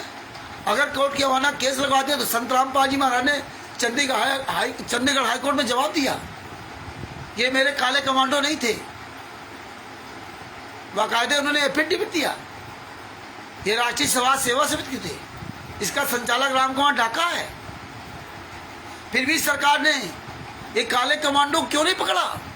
ये पवन टक, संजय टक जो कमांडो बने थे, ये हरामजादे आज भी बाहर मौज कैसे कर रहे हैं? इस सरकार की जिम्मेदारी नहीं थी क्या? क्योंकि सरकार से क्या लेना, हमें तो संत रामपाल जी महाराज को अंदर ठोकना था। जी हालात जब 26/8/2014 को संत रामपाल जी महाराज ने चंडीगढ़ हाईकोर्ट में लिख के दिया, और वहां रामकुमार ढाका ने भी लिख के दिया। जब चंडीगढ़ हाईकोर्ट को जो संत रामपाल जी महाराज जब ये एफिडेविट दिया, तो चंडीगढ़ हाईकोर्ट ने तुरंत तलब किया रामकुमार ढाका को। रामकुमार ढाका ने वहां जवाब दिया कि राष्ट्रीय समाज सेवा मेरी है, मैं उसका अध्यक्ष हूं, लेकिन जो इसमें नाम दीक्षा लेते हैं ये जितने लोग हैं वो संत रामपाल जी महाराज से नाम दीक्षा लेने के बाद ही राष्ट्रीय समाज सेवा समिति का वो सदस्य बनाया जाता है। और जब इतना पुख्ता सबूत था कांग्रेस सरकार के पास, तो फिर कांग्रेस सरकार ने 26/8/2014 के बाद एक्शन क्यों नहीं लिया? कांग्रेस से मिले हुए थे, क्योंकि इनकी सरकार 26 अक्टूबर 2014 को बनी है, भारतीय जनता पार्टी सरकार, और ये है 26 या 28/8/2014 की बात है। यानी 14/7/2014 को कोर्ट की अवमानना कराई, और 26/8/2014 या 26/8/2014 को जो संत रामपाल जी महाराज अपना जवाब वहाँ दाखिल किया, जब उनके पास नोटिस भेजा गया, हाई कोर्ट चंडीगढ़ से आया, तो जब 26/8/2014 को संत रामपाल जी महाराज ने वहाँ लिखित में दे दिया, और रामकुमार ढाका ने स्वीकार किया, कोर्ट में लिखित में स्वीकार किया कि हाँ मैं उसका अध्यक्ष हूँ, तो जब वो अध्यक्ष है तो ये भूपेंद्र हुड्डा की सरकार ने एक्शन क्यों नहीं लिया? कि भाई काले कमांडो कैसे लगा दिए, क्यों नहीं दिया 26 अक्टूबर 2014, 26/8/2014 को, मतलब 26 अगस्त 2014 को, और 26 अक्टूबर 2014 को उनकी सरकार बनी भारतीय जनता पार्टी की। इसमें अक्टूबर मतलब 10वें महीने में, ये 8वें महीने की बात है, 8वां 9वां महीना ये कैसे गुजर गया? ये भारतीय कांग्रेस ने क्यों नहीं एक्शन लिया इस पे? ये सब अंदर हो जाते हैं। ये बात आप सब लोगों को, ये मेन पॉइंट याद रखना चाहिए। ये मेन पॉइंट पूरी दुनिया के सामने बताओ कि भारतीय कांग्रेस पार्टी का मुख्यमंत्री जो था, ये सब मिलकर कांड कराए थे, ये सब कांग्रेसी बन गए थे। और कांग्रेस, बीजेपी, ये सब एक दूसरे से मिले हुए हैं, सब एक दूसरे का सब सहयोग करते हैं। तो ये पॉइंट याद रखिए कि 26/8/2014 का जो लेटर था, जब चंडीगढ़ हाई कोर्ट में सारा फाइनल हो गया था कि मेन ये है, और उसने खुद स्वीकार किया, तो क्यों नहीं वहां के मुख्यमंत्री ने एक्शन लिया? अगर इस पर एक्शन लिया होता, क्यों नहीं वहां के थाने ने एक्शन लिया? हिसार कोर्ट ने एक्शन क्यों नहीं लिया? हिसार कोर्ट ने एक्शन क्यों नहीं लिया? चंडीगढ़ हाई कोर्ट ने एक्शन क्यों नहीं लिया? जब ये क्लियर हो गया था कि ये है, तो फिर चंडीगढ़ हाई कोर्ट ने ये राम कुमार ढाका को जवाब तलब करने के बाद ये सारी पकड़ धकड़ क्यों नहीं की? जितने भी काले कमांडो थे, ये सब, इनको क्यों नहीं पकड़ा गया? ये इसकी जांच क्यों नहीं हुई? ये राष्ट्रीय सभा सेवा से फर्जी है। आज तक इसके बारे में सब कान में तेल डाले क्यों बैठे हुए? ये बात पूरी दुनिया को हमें बतानी होगी। ये बातें आप सबको अपने दिल दिमाग में भर लेना होगा। अगर आप लोग एक दूसरे का मुंह ताकते रहे, मुंह नहीं खोला, तो एक दिन देख लेना आपकी भी दुर्दशा होगी। ये याद रख लेना। और तुम्हारी दुर्दशा तो वो होगी कि 84 लाख योनियों में कुत्ता, गधा, सुअर बने घूमोगे, तरसोगे इस मुख को, इस शरीर को। इसलिए समय रहते आप लोग अपने अपने मुख को खोल लो।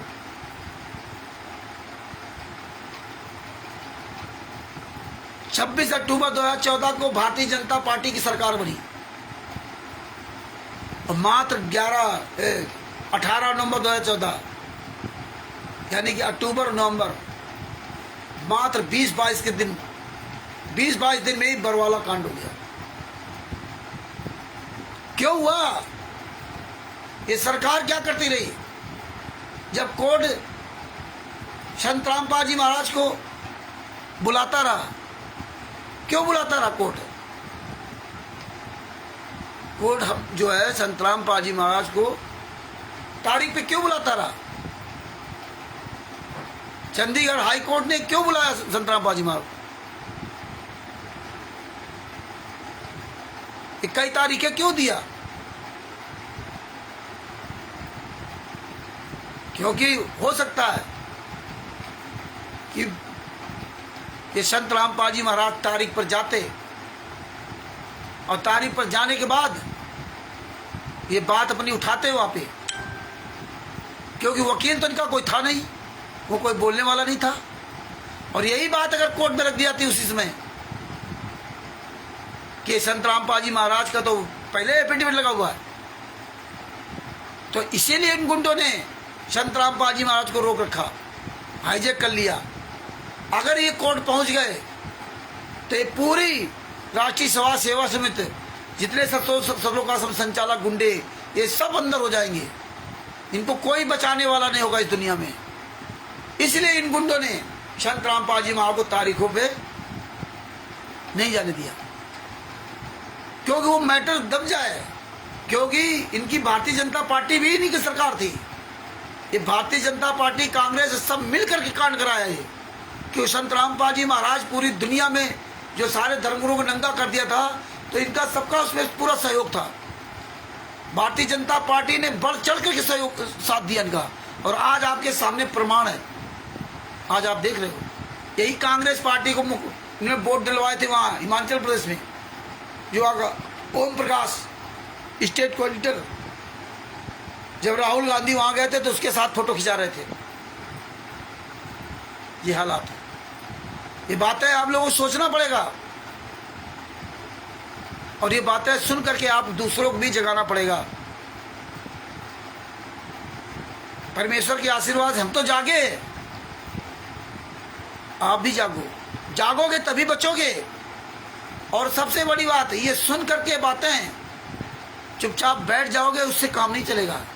आप भी पूरी दुनिया में आवाज उठाओ, लोग तुम्हारी आवाज सुनेंगे, लोग जानेंगे हाँ ये पॉइंट, वो भी बचेंगे। और ये गुंडे आवाज सुनेंगे, यार लोग अब सब जागरूक होने लगे, इनको एक एक पॉइंट पता है, ये जिंदगी में कभी मुंह दिखा नहीं सकते, इनकी औकात नहीं कि परमेश्वर के आशीर्वाद से दास का सामना कर जाए।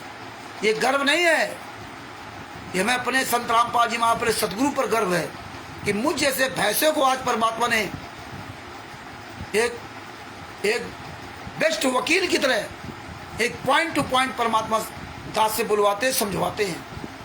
ये कोई डोम भाट की गीत नहीं है, हम कोई काबिल नहीं है, लेकिन परमेश्वर काबिल बना देता। आप भी परमेश्वर पे की दया से आप बोलिए, परमेश्वर ये आपको भी काबिल बनवा रहे हैं, हमारे द्वारा या किसी के द्वारा। करा वह साइयाँ मन में लहर उठाए दादू सिर दर्दी के आप बगल हो जाए। ये वीडियो बहुत महत्वपूर्ण है, आप सुनो, अन्य लोगों को सुनाओ, और भी कई बार सुनो। ये पॉइंट याद रखो, बोलने की अपनी प्रैक्टिस करो, धारा प्रवाह बोलने की प्रैक्टिस करो, ये चीजें कर रटो, पॉइंट लिख लिया करो, जो मेन पॉइंट होते उनको लिख लिया करो।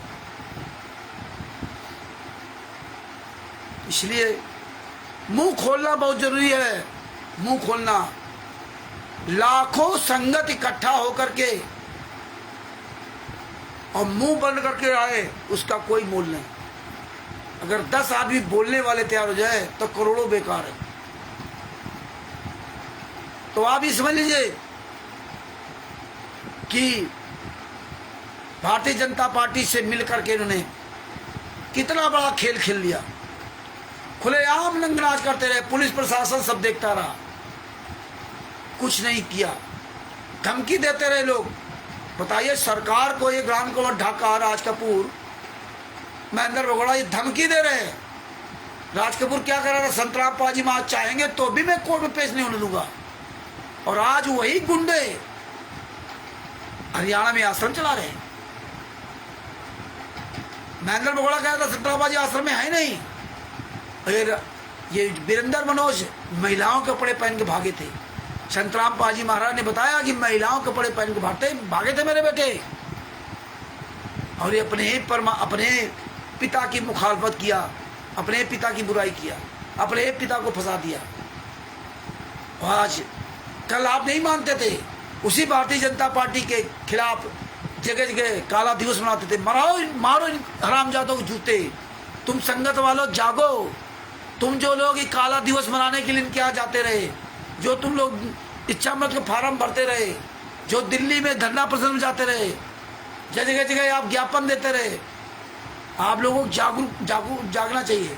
आप अपने नामदान संचालक कोऑर्डिनेटर को पकड़कर जूतों से मारो कि तुम साले हरामजादो भारतीय जनता पार्टी का नाम ले लेकर के ला, ये हमारे कर्म पड़वाए हैं, काला दिवस मनाते रहे, फलाना दिवस मनाते रहे, झूठ बोलते रहे 5 लाख रुपए एक तारीख का एपीसी फीस लेता है, झूठ बोलते रहे 5 केसों हमने बरी कराया है, झूठ बोलते रहे कि 5 महिला एक बच्चे की हत्या पुलिस वालों ने कर दी, झूठ बोलते रहे, सब टोटल झूठ बोलते रहे। सारा झूठ का खुलासा तुम्हारा सबके सामने। आज पकड़ जूते मारो, जहां मिल जाए कोऑर्डिनेटर नामदान संचालक, जितनी संगत है पूरे भारत की, मैं सबसे हाथ जोड़ के निवेदन करता हूं, अगर आप अपने जीवन को बचाना चाहते हो, अगर आप सतलोक जाना चाहते हो, अगर आप अपने गुरु को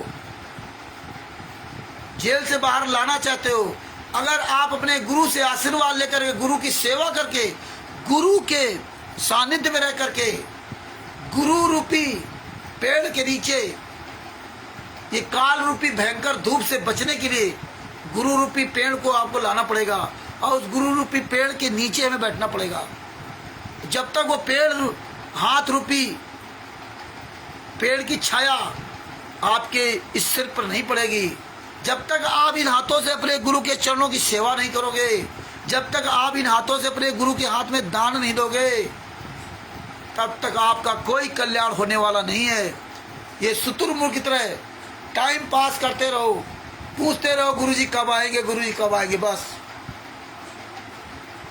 तो आप लोगों से निवेदन है कि उठा लो जूता समय पर रहते हुए।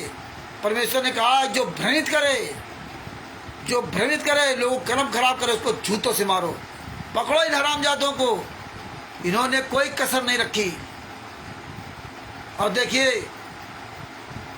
निर्दोष, कोई लेना देना नहीं, वो आज सजा भोग रहा है।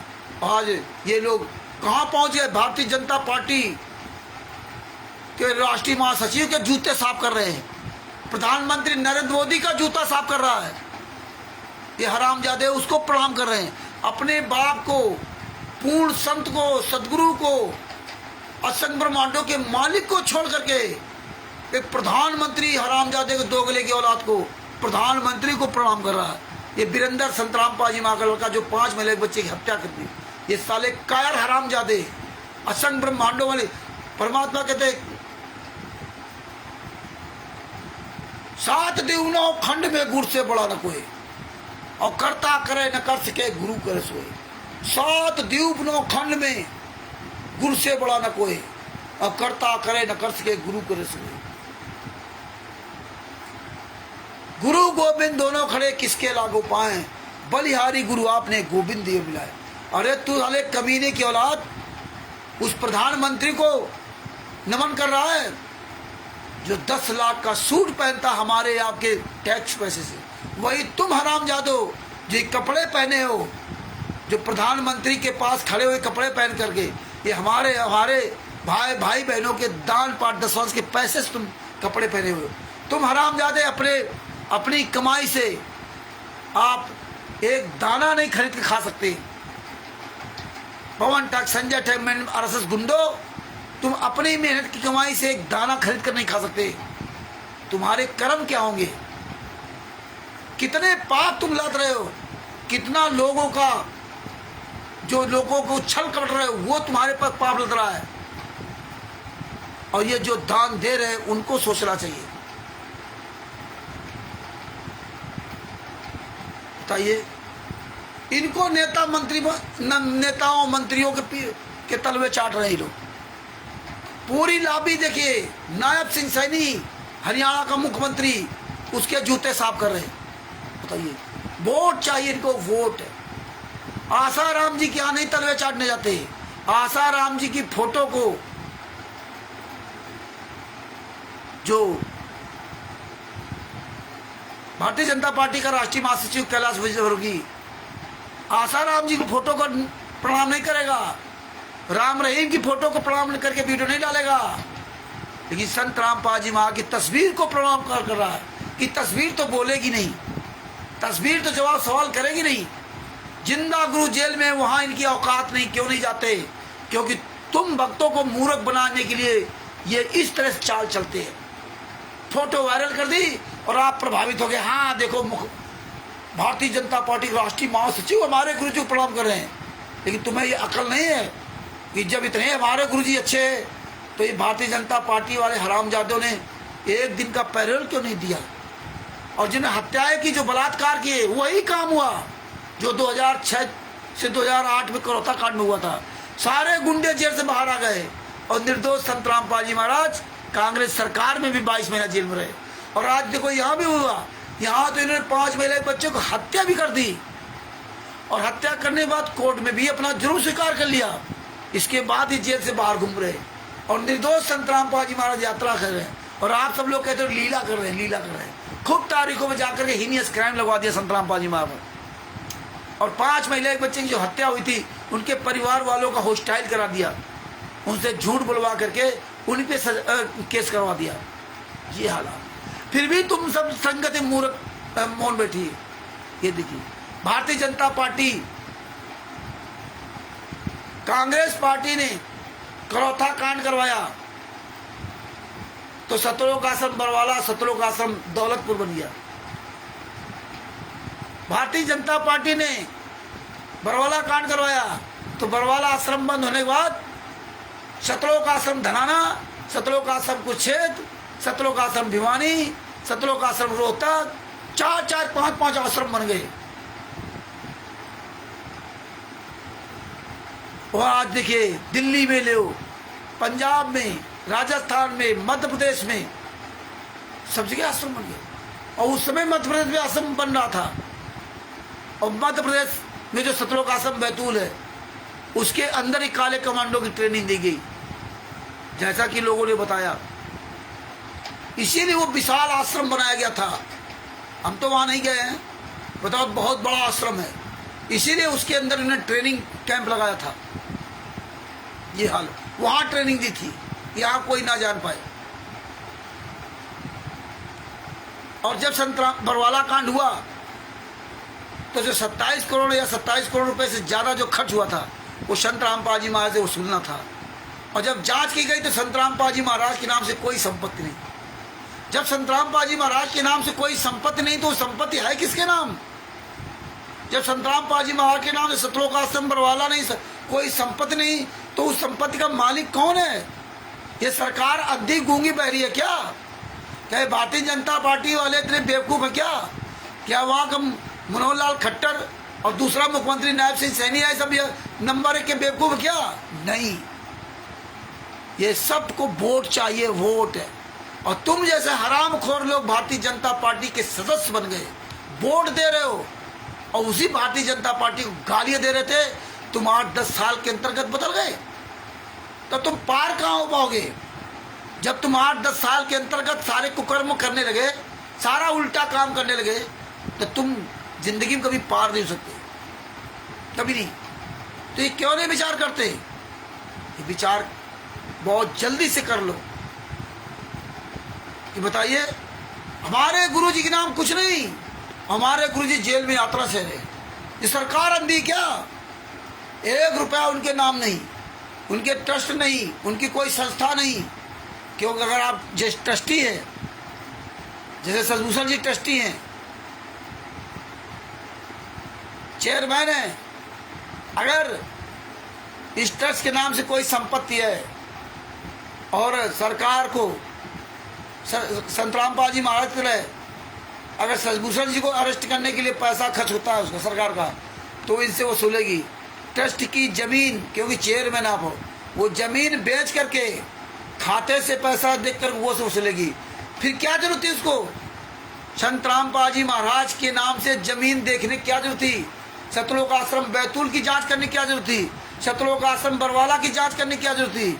संत रामपाल जी महाराज घर की जांच करती, संत रामपाल जी महाराज गांव की जमीन जांच करती, संत रामपाल जी महाराज खेती के बारे में जांच करती। लेकिन ये क्यों जांच किया? ट्रस्ट के बारे में, बैंक अकाउंट क्यों जांच किए? और बैंक से इन्होंने पैसा खाली कर लिया था। कबीर परमेश्वर भक्ति ट्रस्ट के नाम से जो बैंक खाता खोल रखे थे, उससे भी पैसा निकाल लिया था। उड़न में पंजाब नेशनल बैंक में खाता खोल रखा था, और वही पंजाब नेशनल बैंक बैतूल में, बरवाला में, यहाँ, और फर्जी कबीर परमेश्वर भक्ति ट्रस्ट के डीड से खाता खोल रखा था। तो वहां भी पैसा निकाला, यहाँ भी पैसा निकाला, उसकी विड्रॉल की रसीद भी है। तो ये सब सरकार को पता है, लेकिन सरकार इन गुंडों को आज तक नहीं छुआ। और हमें आपसे भारतीय जनता पार्टी के खिलाफ गालियां दिलवाते रहे, हमें आपको तारीखों पर बुलवा कर संत रामपाल जी महाराज हीनेस क्राइम लगवा दिया, खूब गालियां दिलवाई भारतीय जनता पार्टी को। और देखो वहां धीरे धीरे क्या हुआ, परमेश्वर ने सब कुछ नंगा कर दिया, प्रधानमंत्री तक पहुंच गए। जूते चलाओ इन हरामजादों पर जूते। तो ये आप पॉइंट टू पॉइंट समझिए, केवल हाथ पे हाथ धरे रखे मत बैठिए, जागरूक बनिए, ये सोचिए, विचारिए, बात किया करो, हम लोगों से पूछा करो पॉइंट टू पॉइंट। ये सब अपने दिमाग में भर लो, यही काम आएगा आंदोलन में।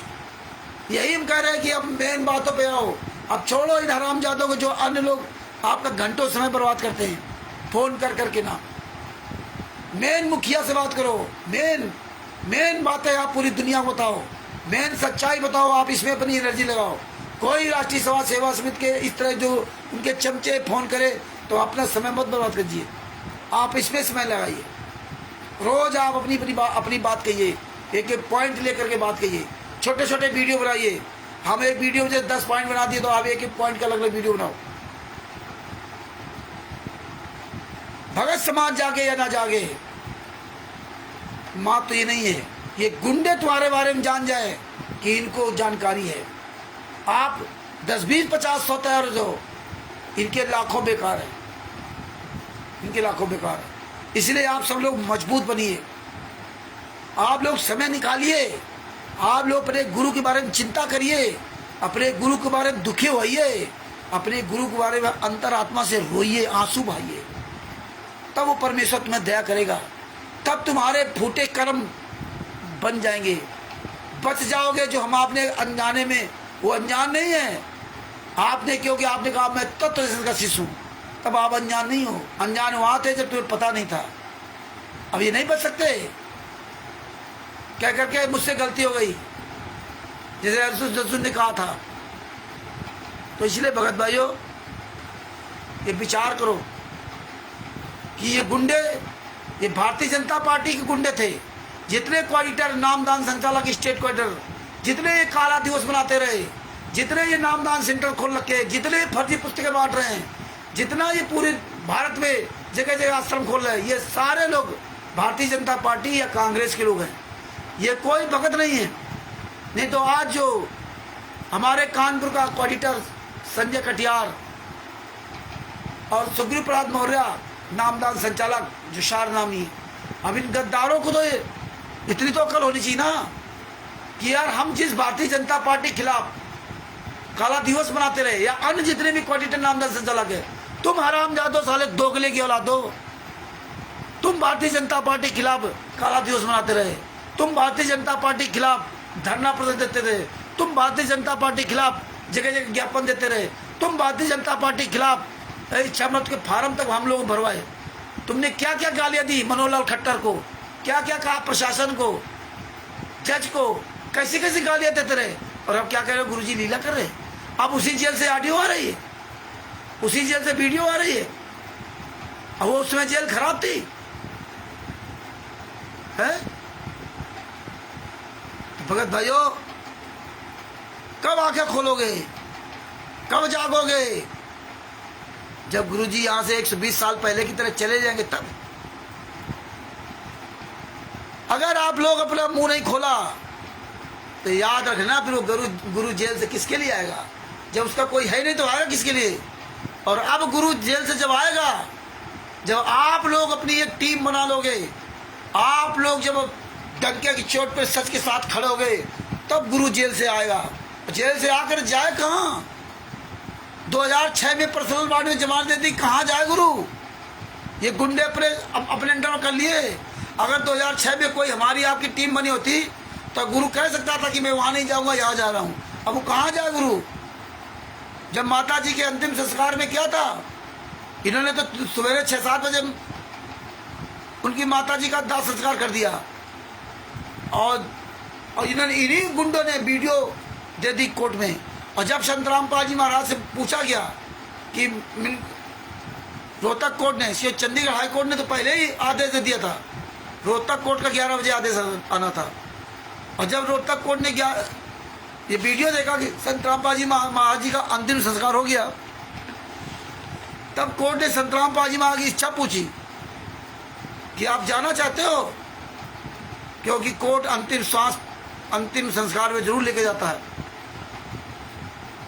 तब उसने संत रामपाल जी महाराज ने मना कर दिया कि नहीं, हम नहीं जाना चाहते, हम नहीं जाएंगे, क्योंकि फिर ये लाखों लोगों को बुला लेंगे, फिर ही कोई कांड करवा देंगे, हमारी जिंदगी बर्बाद कर देंगे, हमें फिर ये आने नहीं, इससे बढ़िया जेल है। इसे संत रामपाल जी महाराज ने मना कर दिया था। अगर ये तिमिर दूत, पवन ठाक, संजय टेक जैसे गद्दार लोग, ये सुअर की औलाद जो इनके साथ संगत लगी है, जो अपने आप को कहते हैं कि मैं धर्मी पुरुष, साथ संगति वाले, साले जूते मारे जाओ, जूते मरोगे कुत्ते की मौत हरामजादो, जो इन गुंडों के पीछे लगे हो। अगर हरामजादो सब लोग अपने गुरु के लिए लड़ रहे होते तो परमात्मा उस समय, हम सब लोग अगर जागरूक होते, इनके खिलाफ आवाज उठाए होते, तो संत रामपाल जी महाराज अपनी माता जी के अंतिम संस्कार में डंके की चोट पे कोर्ट में बात रखते कि हम जाना चाहते, और हम लोग वहां जाते, हजारों लाखों लोग, तो परमात्मा को हम लोगों के साथ भेजते। हम लोग जब इनके खिलाफ पूरी दुनिया में आवाज उठाते होते तो इनकी औकात नहीं थी जो संत रामपाल जी महाराज को अपने अंडर कस्टडी में ले सकते थे। यही हमें आपको करना चाहिए। आप सब लोग जिस दिन एकजुट हो जाओगे, आप सब लोग ये युद्ध के मैदान में, आंदोलन में अगर आप सब लोग आवाज उठाने वाले बन जाओगे तो एक दिन मेरे गुरुजी जेल से बाहर जरूर आएंगे, क्योंकि कानूनी अधिकार दे रखा है। ये कानूनी अधिकार होगा जब हम आप लोग ये सच्चाई की लड़ाई लड़ेंगे, तब दुनिया देखेगी। तो क्योंकि संत रामपाल जी महाराज को जेल से छोड़ने के पहले संरक्षण चाहिए, ये कानून नियम है। जैसे तिमिरदूत पवन ठग को जब लॉकडाउन में हम लोगों ने परमात्मा के आशीर्वाद से इसकी जमात करवाई थी, तो वहां लिख के देना पड़ेगा, लिख के देना पड़ता है कि इसका संरक्षक कौन होगा। ये पवन अगर जेल से जा रहा है तो इसका जिम्मेदार कौन होगा, ये कहाँ रहेगा, किसके हम सुपुर्द करें। क्यों ऐसे नहीं ऐरा गैरा नत्थू खैरा की तरह छोड़ दिया जाए। वो सुपुर्दगी दिखाई जाती है कि हाँ इनको हमने सुपुर्द किया, लिखा पढ़ी होती है सब। और वो भी व्यक्ति अपनी बात रख के बताएगा कि हम इनके साथ जाना चाहते नहीं जा सकते, क्योंकि उससे पूछा जाता है कि फला व्यक्ति आपको लेने आया है, जमानत पर आपको फला व्यक्ति लेने आया है, आप उसके साथ जाना चाहते हो। अगर वो जाना चाहता तो कहता कि हाँ हाँ उनके साथ जाएंगे, मेरे आदमी कोई दिक्कत नहीं। अगर वो मना कर दिया कि नहीं हम उसके साथ नहीं जाएंगे, तो आपको कोर्ट या जेल आपको बाहर ऐसे नहीं छोड़ देगी कि आप बाहर निकलो और आपके 4 गुंडे लगे आपको ठा ठा कर दिया।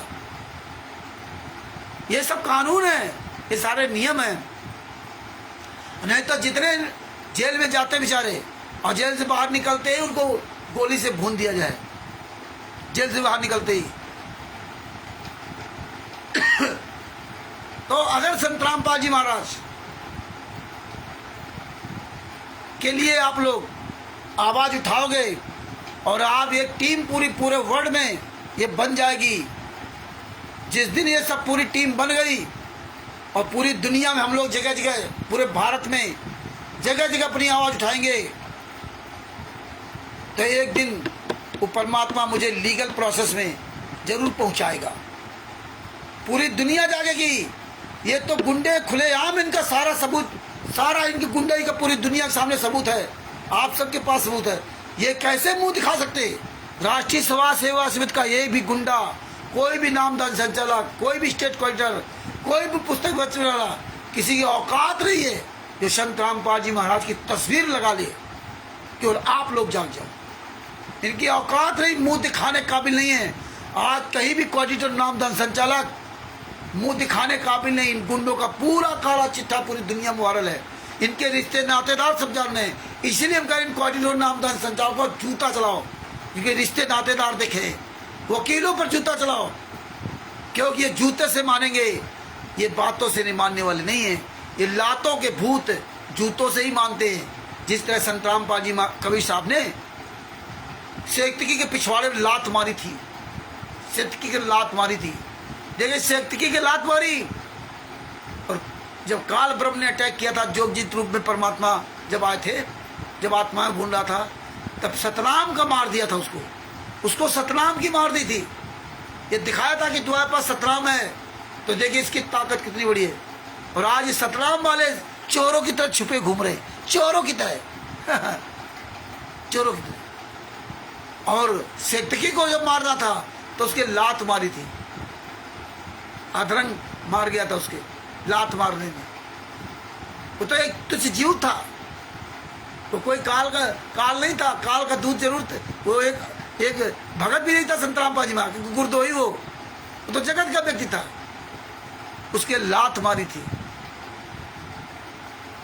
उसको सतराम की ताकत नहीं दिखाई थी। तो ये बातें हमें आपको गहराई समझना पड़ेगा। इन हरामजादों को जूतों से ही मारना होगा। और जिस दिन आप लोग हजारों लोग तैयार हो गए ना, ये हजारों लोगों का रैला चलेगा पूरे भारत में, पूरी दुनिया दांतों तले उंगली दबाएगी, पूरी दुनिया। इतना बड़ा कांड है ये, महाभारत से भी बड़ा महाभारत है ये। पूरी दुनिया दांतों तले उंगली दबाएगी। अगर आप सब लोग हजारों लाखों लोग इसी तरह जागरूक हो गए। निर्दोष गुरु, दोषी गुंडे पूरे वर्ल्ड में चोरों की तरह छुप के रह रही है। तो बाहर उनके पालतू कुत्ते हैं, इन कुत्तों से भी क्या लेना, ये कहीं नजर नहीं आ रहे, ना आएंगे। इसलिए आप सब लोगों से मेरा निवेदन है कि अपना मुंह खोलो, मुंह आवाज उठाओ। निर्दोष गुरु, कानून लीगली प्रोसेस में आपका गुरु निर्दोष, कोई दोष नहीं। और आप सब लोगों की वजह से आज मेरा गुरु यात्रा सह रहा है। आप सब लोगों से, आप गद्दारी करना बंद कर दो अपने गुरु के लिए। आप गद्दारी कर रहे हो, अपने गुरु के लिए आवाज नहीं उठा रहे हो, तो आप गद्दारी कर रहे हो अपने गुरु के साथ। आप अपने गुरु के पीठ पे छुरा घोप रहे हो, क्योंकि आपको सच्चाई पता है। जिसको पता नहीं है उसको तो माफी है, और जिसको सच्चाई पता है उसको माफी नहीं मिलेगी, याद रखना। इसलिए समय रहते आप लोग आवाज उठाना शुरू कर दो। एक दूसरे का मुंह ना देखो। आप ये ना सोचो कि मैं अंग्रेजी नहीं पढ़ा हूं, मैं हिंदी नहीं जानता, मैं लिखना नहीं आता। तुम्हें बोलना आना चाहिए, बोलना। कोई जरूरत नहीं कि तुम्हें अंग्रेजी आती है नहीं आती, कोई बात नहीं कि तुम्हें लिखना नहीं आता या नहीं आता। हमें बोलना आना चाहिए, बोलना। शब्द वेदी बाण हमारे मुंह से निकलना चाहिए। गुंडों के लिए सच्चाई निकलनी चाहिए। परमेश्वर ने बताया कि भाषा का केवल काम है एक दूसरे के विचारों को आदान प्रदान करना, एक दूसरे तक पहुंचाना। जो पढ़े लिखे लोग नहीं, हमारे पूर्वज पढ़े लिखे नहीं थे, क्या हमें आपको पाला पोसा नहीं? कोर्ट कचहरी मुकदमा सब लड़ा उन्होंने, सब लड़ा। पढ़ाया लिखाया हमको, खुद अनपढ़ थे लेकिन हमें पढ़ाया लिखाया। और आप पढ़े लिखे हो फिर कहते हो मुझे बोलना नहीं आता। कितनी शर्म की बात है। तो ये आपको कोई आडंबर करने की जरूरत नहीं, कोई हमें वीआईपी कपड़े की जरूरत नहीं, कोई हमें हाई फाई शिक्षा की जरूरत नहीं। केवल संगत में गुण होते हैं, संगत सही होनी चाहिए। किसी ने, एक व्यक्ति ने कहा था, ये यूट्यूब पे सब छोटे छोटे वीडियो आते थे, एक मक्खी, अगर आप मक्खी हो, मक्खी मतलब बहुत नीच, ठीक है, संगत में गुण होते हैं, संगत से ही गुण जाए, तो आपको कहां बैठना चाहिए? सोने के तराजू में बैठना चाहिए। गेहूं जहां तौला जाता है वहां नहीं। वहां अगर मक्खी एक तरफ बैठ गई ना तो उसकी कितनी कीमत हो जाएगी। अगर सोना रखा है, उसका सोना का वजन किया, और मक्खी वहां बैठ गई तो उसकी वैल्यू कितनी हो जाएगी। उस मक्खी का वजन उसमें जुड़ गया तो कितना हो जाए। और गेहूं तौला जा रहा हो और उसमें चाहे 100 मक्खी बैठ जाए, उसका कोई फर्क नहीं पड़ना। तो ये जगह का महत्व होता है। अगर वो मक्खी गंदी मक्खी है, और मक्खी अगर जो सोना का तराजू है, तौला जा रहा है, सोना तौला जा रहा है, और उस पर बैठ गई, तो उस मक्खी की वैल्यू कितनी बढ़ जाएगी। अब जितना उसका मक्खी का वजन होगा, उसकी कीमत कितनी हो जाएगी, उस सोने के बराबर उसकी कीमत हो जाएगी। इसी तरह आप संगत अच्छी पा लिया, और आपने संगत पाई तत्वदर्शी संत की, असंग ब्रह्मांडों के मालिक की, इससे बड़ी और संगत क्या होगी। और जो भैंसे से मंत्र बोलवा देता है, और आप तो इंसान हो, फिर भी कहते मुझे आता नहीं। परमात्मा इसीलिए कहते करे करावा साइया मन में लहर उठाए, दादू सर धर जीव के आप बगल हो जाए। तो मेरे बंदी छोड़ने अपने बच्चों के द्वारा ही ये सब, आज ये सच्चाई कैसे फैली? क्या मेरी औकात थी क्या, या सतभूषण जी की? ये बंदी छोड़ की दया थी। भगत भाइयों,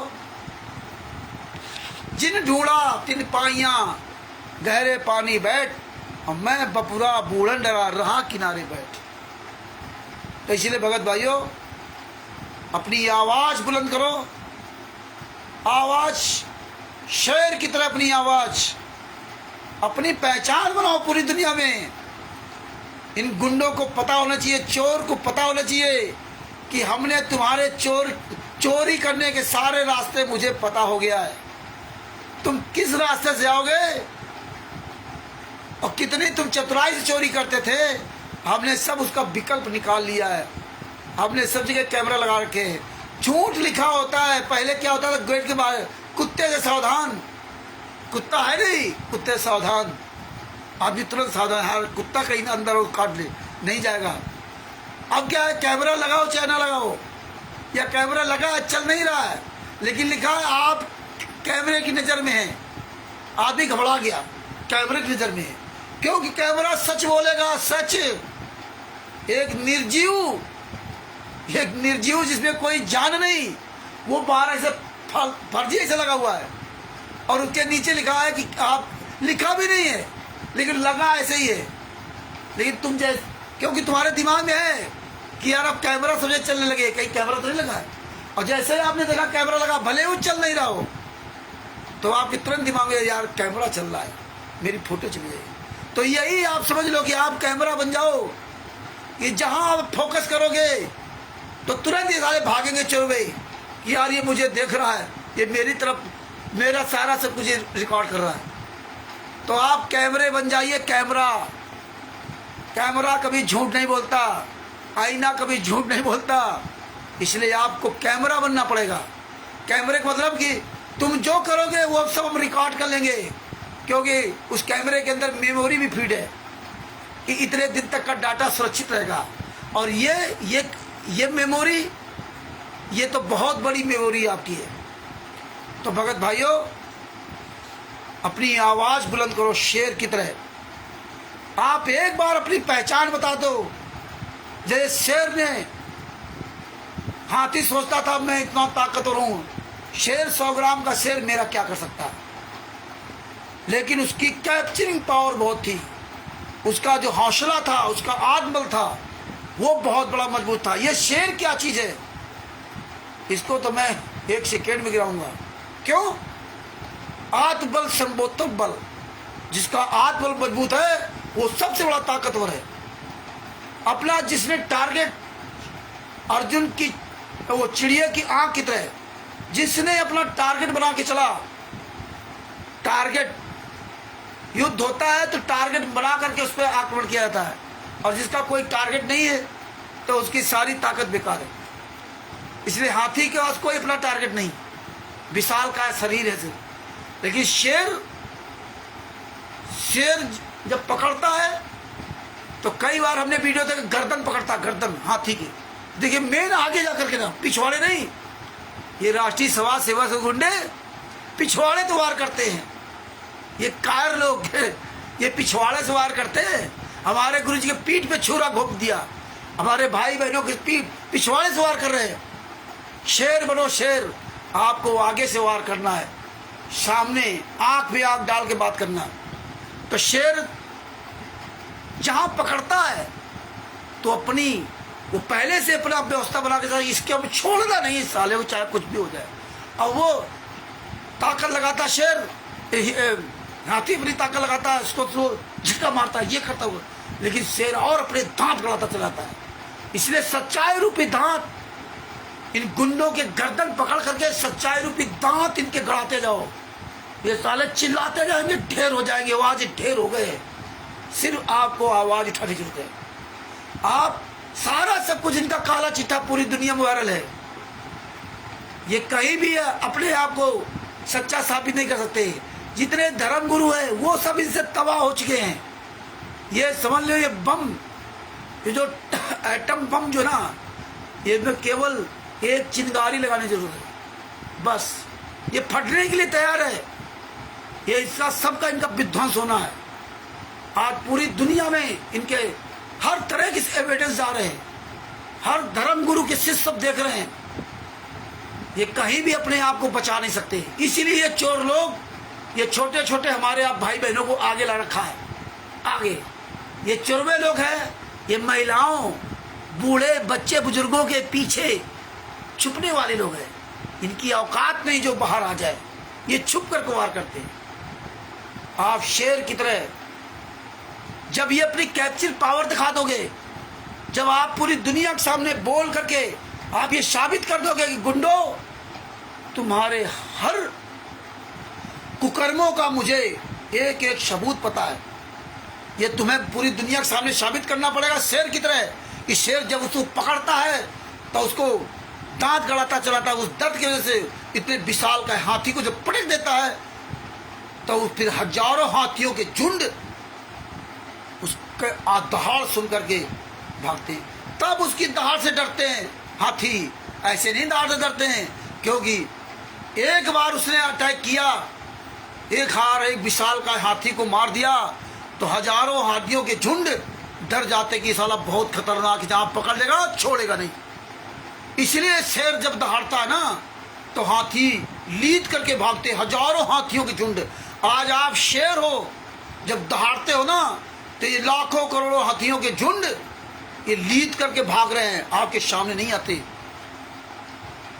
ये जिस दिन ये आंदोलन ये धरातल मतलब जब मैदान में दौड़ेगा, जिस दिन हम लोग कहीं रैली या आंदोलन में हम लोग कहीं भी पैदल मार्च, चलो साले यहाँ चलेंगे कानपुर से हरियाणा दिल्ली पैदल चलेंगे या इस तरह तमाम तरह की व्यवस्थाएं होंगी, तब पूरी दुनिया पता चलेगी, पूरी दुनिया देखेगी। लेकिन आपको उसके लिए आवाज उठानी पड़ेगी। आपको कोई हथियार उठाने की जरूरत नहीं है, आपको कोई हथियार उठाने की जरूरत नहीं। सबसे बड़ा हथियार है शब्द वेदी बाण, इससे बड़ा कोई हथियार आज तक नहीं बना। तो इसलिए भगत भाइयों, अपनी आवाज बुलंद करो और आप एविडेंस की बात करो। अब अन्य लोग कोई फोन करता है, राष्ट्रीय समाज सेवा समिति के चमचे जितने हैं, उनसे आप अपना समय मत गंवाएं, घंटों बहस मत करें। जेल से ऑडियो आती कि नहीं आती है, भाड़ में जाओ तुम। जेल से ऑडियो आती है, तिससे मैं क्या लेना, मुझे लेना देना उन गुंडों से है।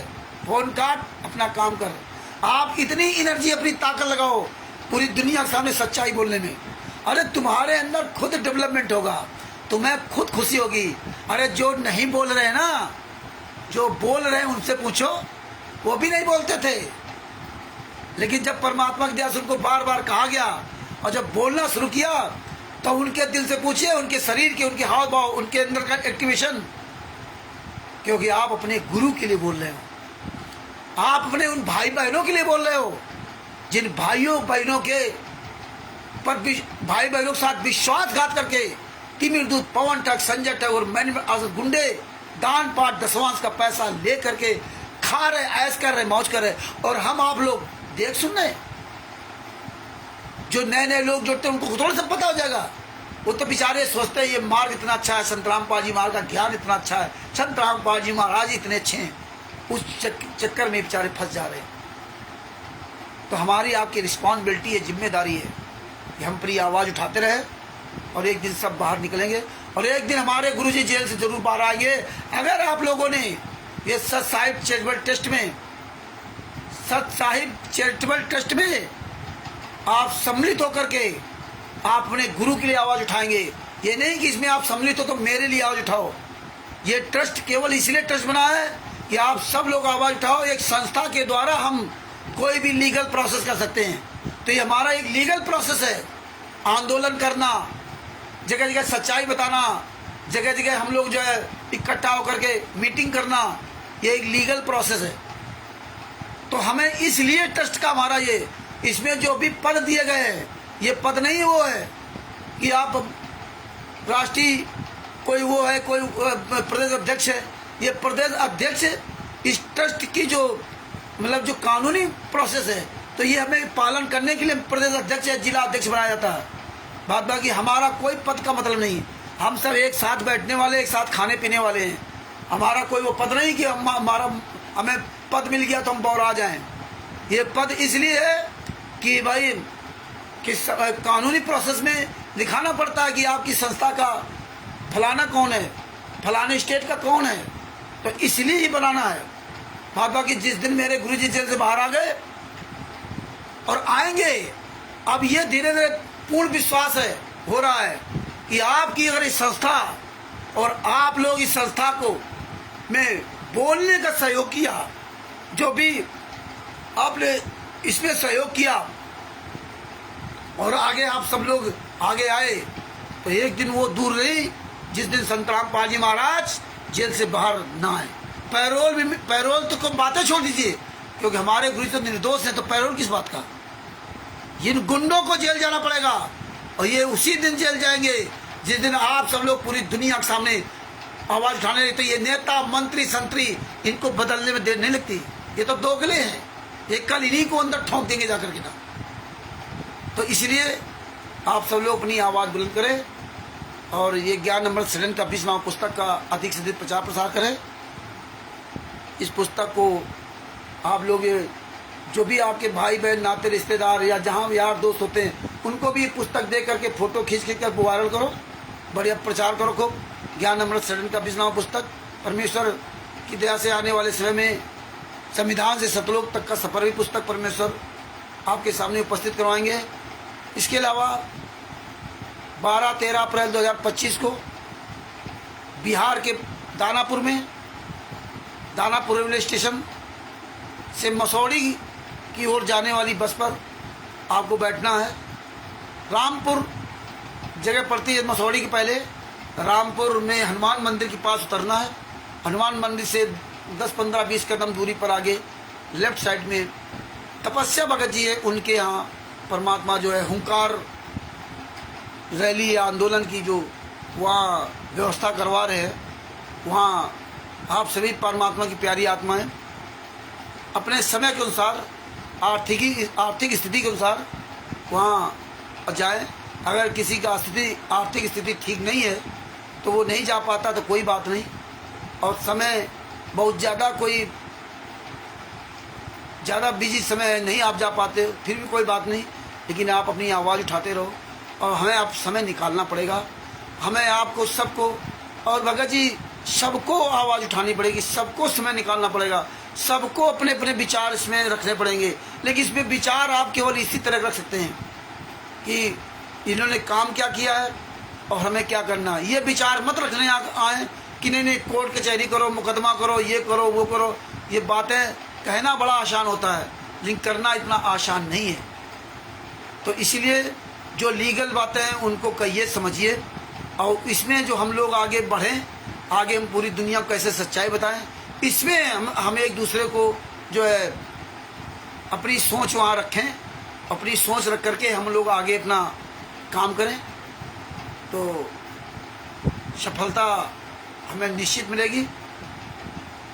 ये है सबसे बड़ी बात। मौकों कहाँ ढूंढे रे बंदे, मैं तो विश्वास में, वो परमात्मा विश्वास में है और एक दिन हम जरूर कामयाब हो गए।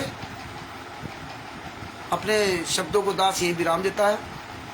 आज जब भूल पड़े ना, वहाँ पुस्तक के बारे में नहीं बोल पाया, तो अगर बोलूँगा तो बड़ा लंबा समय हो जाएगा।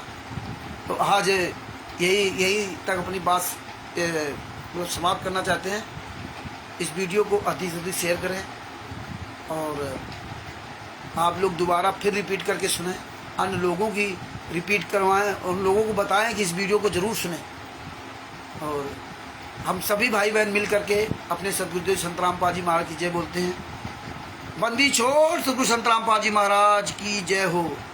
परमात्मा की जितनी भी प्यारी आत्माएं जुड़ी हैं, जो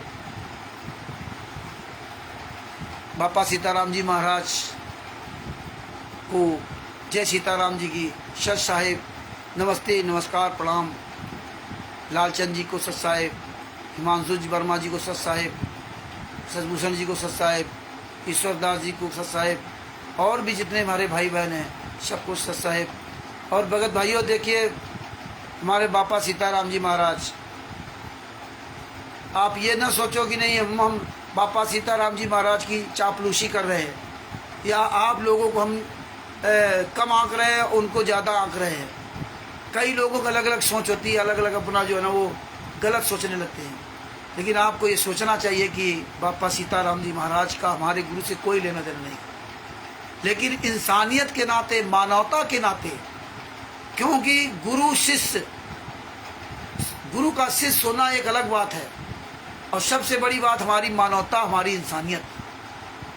ये मानवता इंसानियत बापा सीताराम जी के अंदर तो जाग गई, लेकिन हमारे आपके भाई बहनों के अंदर क्यों नहीं जाग रही? कितना बड़ा रिस्क लेकर के बापा सीताराम जी बोल रहे हैं। ये वही बात हो गई जिस तरह प्रहलाद जी काल का जो पिता था वो क्या था? राक्षस था। लेकिन अपने पिता जब ज्ञान हुआ तो अपने पिताजी के खिलाफ बोलने लगा। समझा रहा था, खिलाफ नहीं था, समझा रहा था, लेकिन हमें आपको खिलाफ लगा। इसलिए परमात्मा उनकी तारीफ करते हैं, द्रौपदी जी की तारीफ करते हैं, सत्यवादी हरिश्चंद्र जी की तारीफ करते हैं, लेकिन अपने जो शिष्य थे 600 साल पहले 64 लाख, उनकी तारीफ नहीं करते। शतलोक भी हम आप थे, हमारी आपकी तारीफ नहीं करते, हमें आपको गद्दारी बताते हैं कि आपने अपने गुरु को धोखा दिया, अपने कबीर साहब को धोखा दिया, अपने गुरु अपने कबीर साहब के वचनों को नहीं माना। और आज देखिए बापा सीताराम जी महाराज ये सच्चाई जानी। अब आप लोग, कुछ लोग तो तमाम तरह की बातें बनाएंगे, उन्होंने तो अपने स्वार्थ के लिए बोल रहे हैं, ये वो कुछ भी हो, ये आपकी सोच है। अब वो जो सोच रहे हैं बापा सीताराम जी महाराज अपने अंदर, तो उनका किया वो उनको मिलेगा। आप अगर उनके बारे में गलत सोच रहे हैं तो आपको मिलेगा, या बापा सीताराम जी अपने अंदर गलत सोच कर रहे हैं तो उनको उनका परिणाम मिलेगा। लेकिन आज वो डंके चोट पर एक फकीर आदमी जिसके तन पे कपड़ा नहीं, वो जब सच्चाई जानी तो पूरी दुनिया के सामने डंके की चोट पे बोला और बोल रहे हैं। और आप लोगों से हम प्रार्थना कर करके परेशान हैं, फिर भी आप नहीं बोल रहे हो। उनसे तो हमने प्रार्थना भी नहीं की, वो तो अपने आप बोलने लगे। क्योंकि जिसके अंदर दर्द होता ना, दया बिना दरवेश कसाई, वो कसाई होता जिसके अंदर दया नहीं। जिसका गुरु तड़प रहा हो, जिसका गुरु यात्रा सह रहा हो, जिसका गुरु 11 साल थे एक एक पल कैसे जी रहा हो, सूख के लकड़ी हो गया हो, उसके शिष्य के अंदर दर्द नहीं। ये दर्द बापा सीताराम जी के अंदर क्यों है? इतनी घटिया बातें इन्होंने बोल दी, लेकिन ये घटिया बात इन गुंडों के लिए नहीं, अच्छी बात है। जूता तक चला रहे हो और आप लोग कहते हो, जब हम जूता उठाते तो कहते हो रामचंद्र गलत कर रहा है। हमारे बारे में ज्ञान आपको हो जाएगा। अगर आपको इतना ज्ञान है रामचंद्र गलत कर रहा है, सही कर रहा है, गलत कर रहा है, और आप, इसका मतलब आप बहुत ज्ञानी हो, तो आप अच्छे काम क्यों नहीं करते? लोग आपकी तारीफ, आपका हम अनुकरण लेंगे। हम क्या करें? जब कोई आगे आ ही नहीं रहा तो मजबूरी में हम जैसे मूर्खों को आना पड़ा। और जब हम जैसे मूर्ख है तो हमारे हाथ में जूता रहेगा ऐसे लोगों के लिए। और आप पढ़े लिखे हो तो आप सामने आओ ना, हमारा वीडियो देख रहे होगे और जब हम कुछ बोल रहे तो क्या कहते? अपने टॉपिक पे आओ, ये बात करो, वो बात करो, बड़ा ज्ञान हमें देंगे, लेकिन खुद नहीं बोलेंगे, स्वयं वीडियो नहीं बना डालेंगे। जब इतने ही महान हो तो आप क्यों नहीं? अरे आपकी महानता के गुण हम भी हासिल कर लें।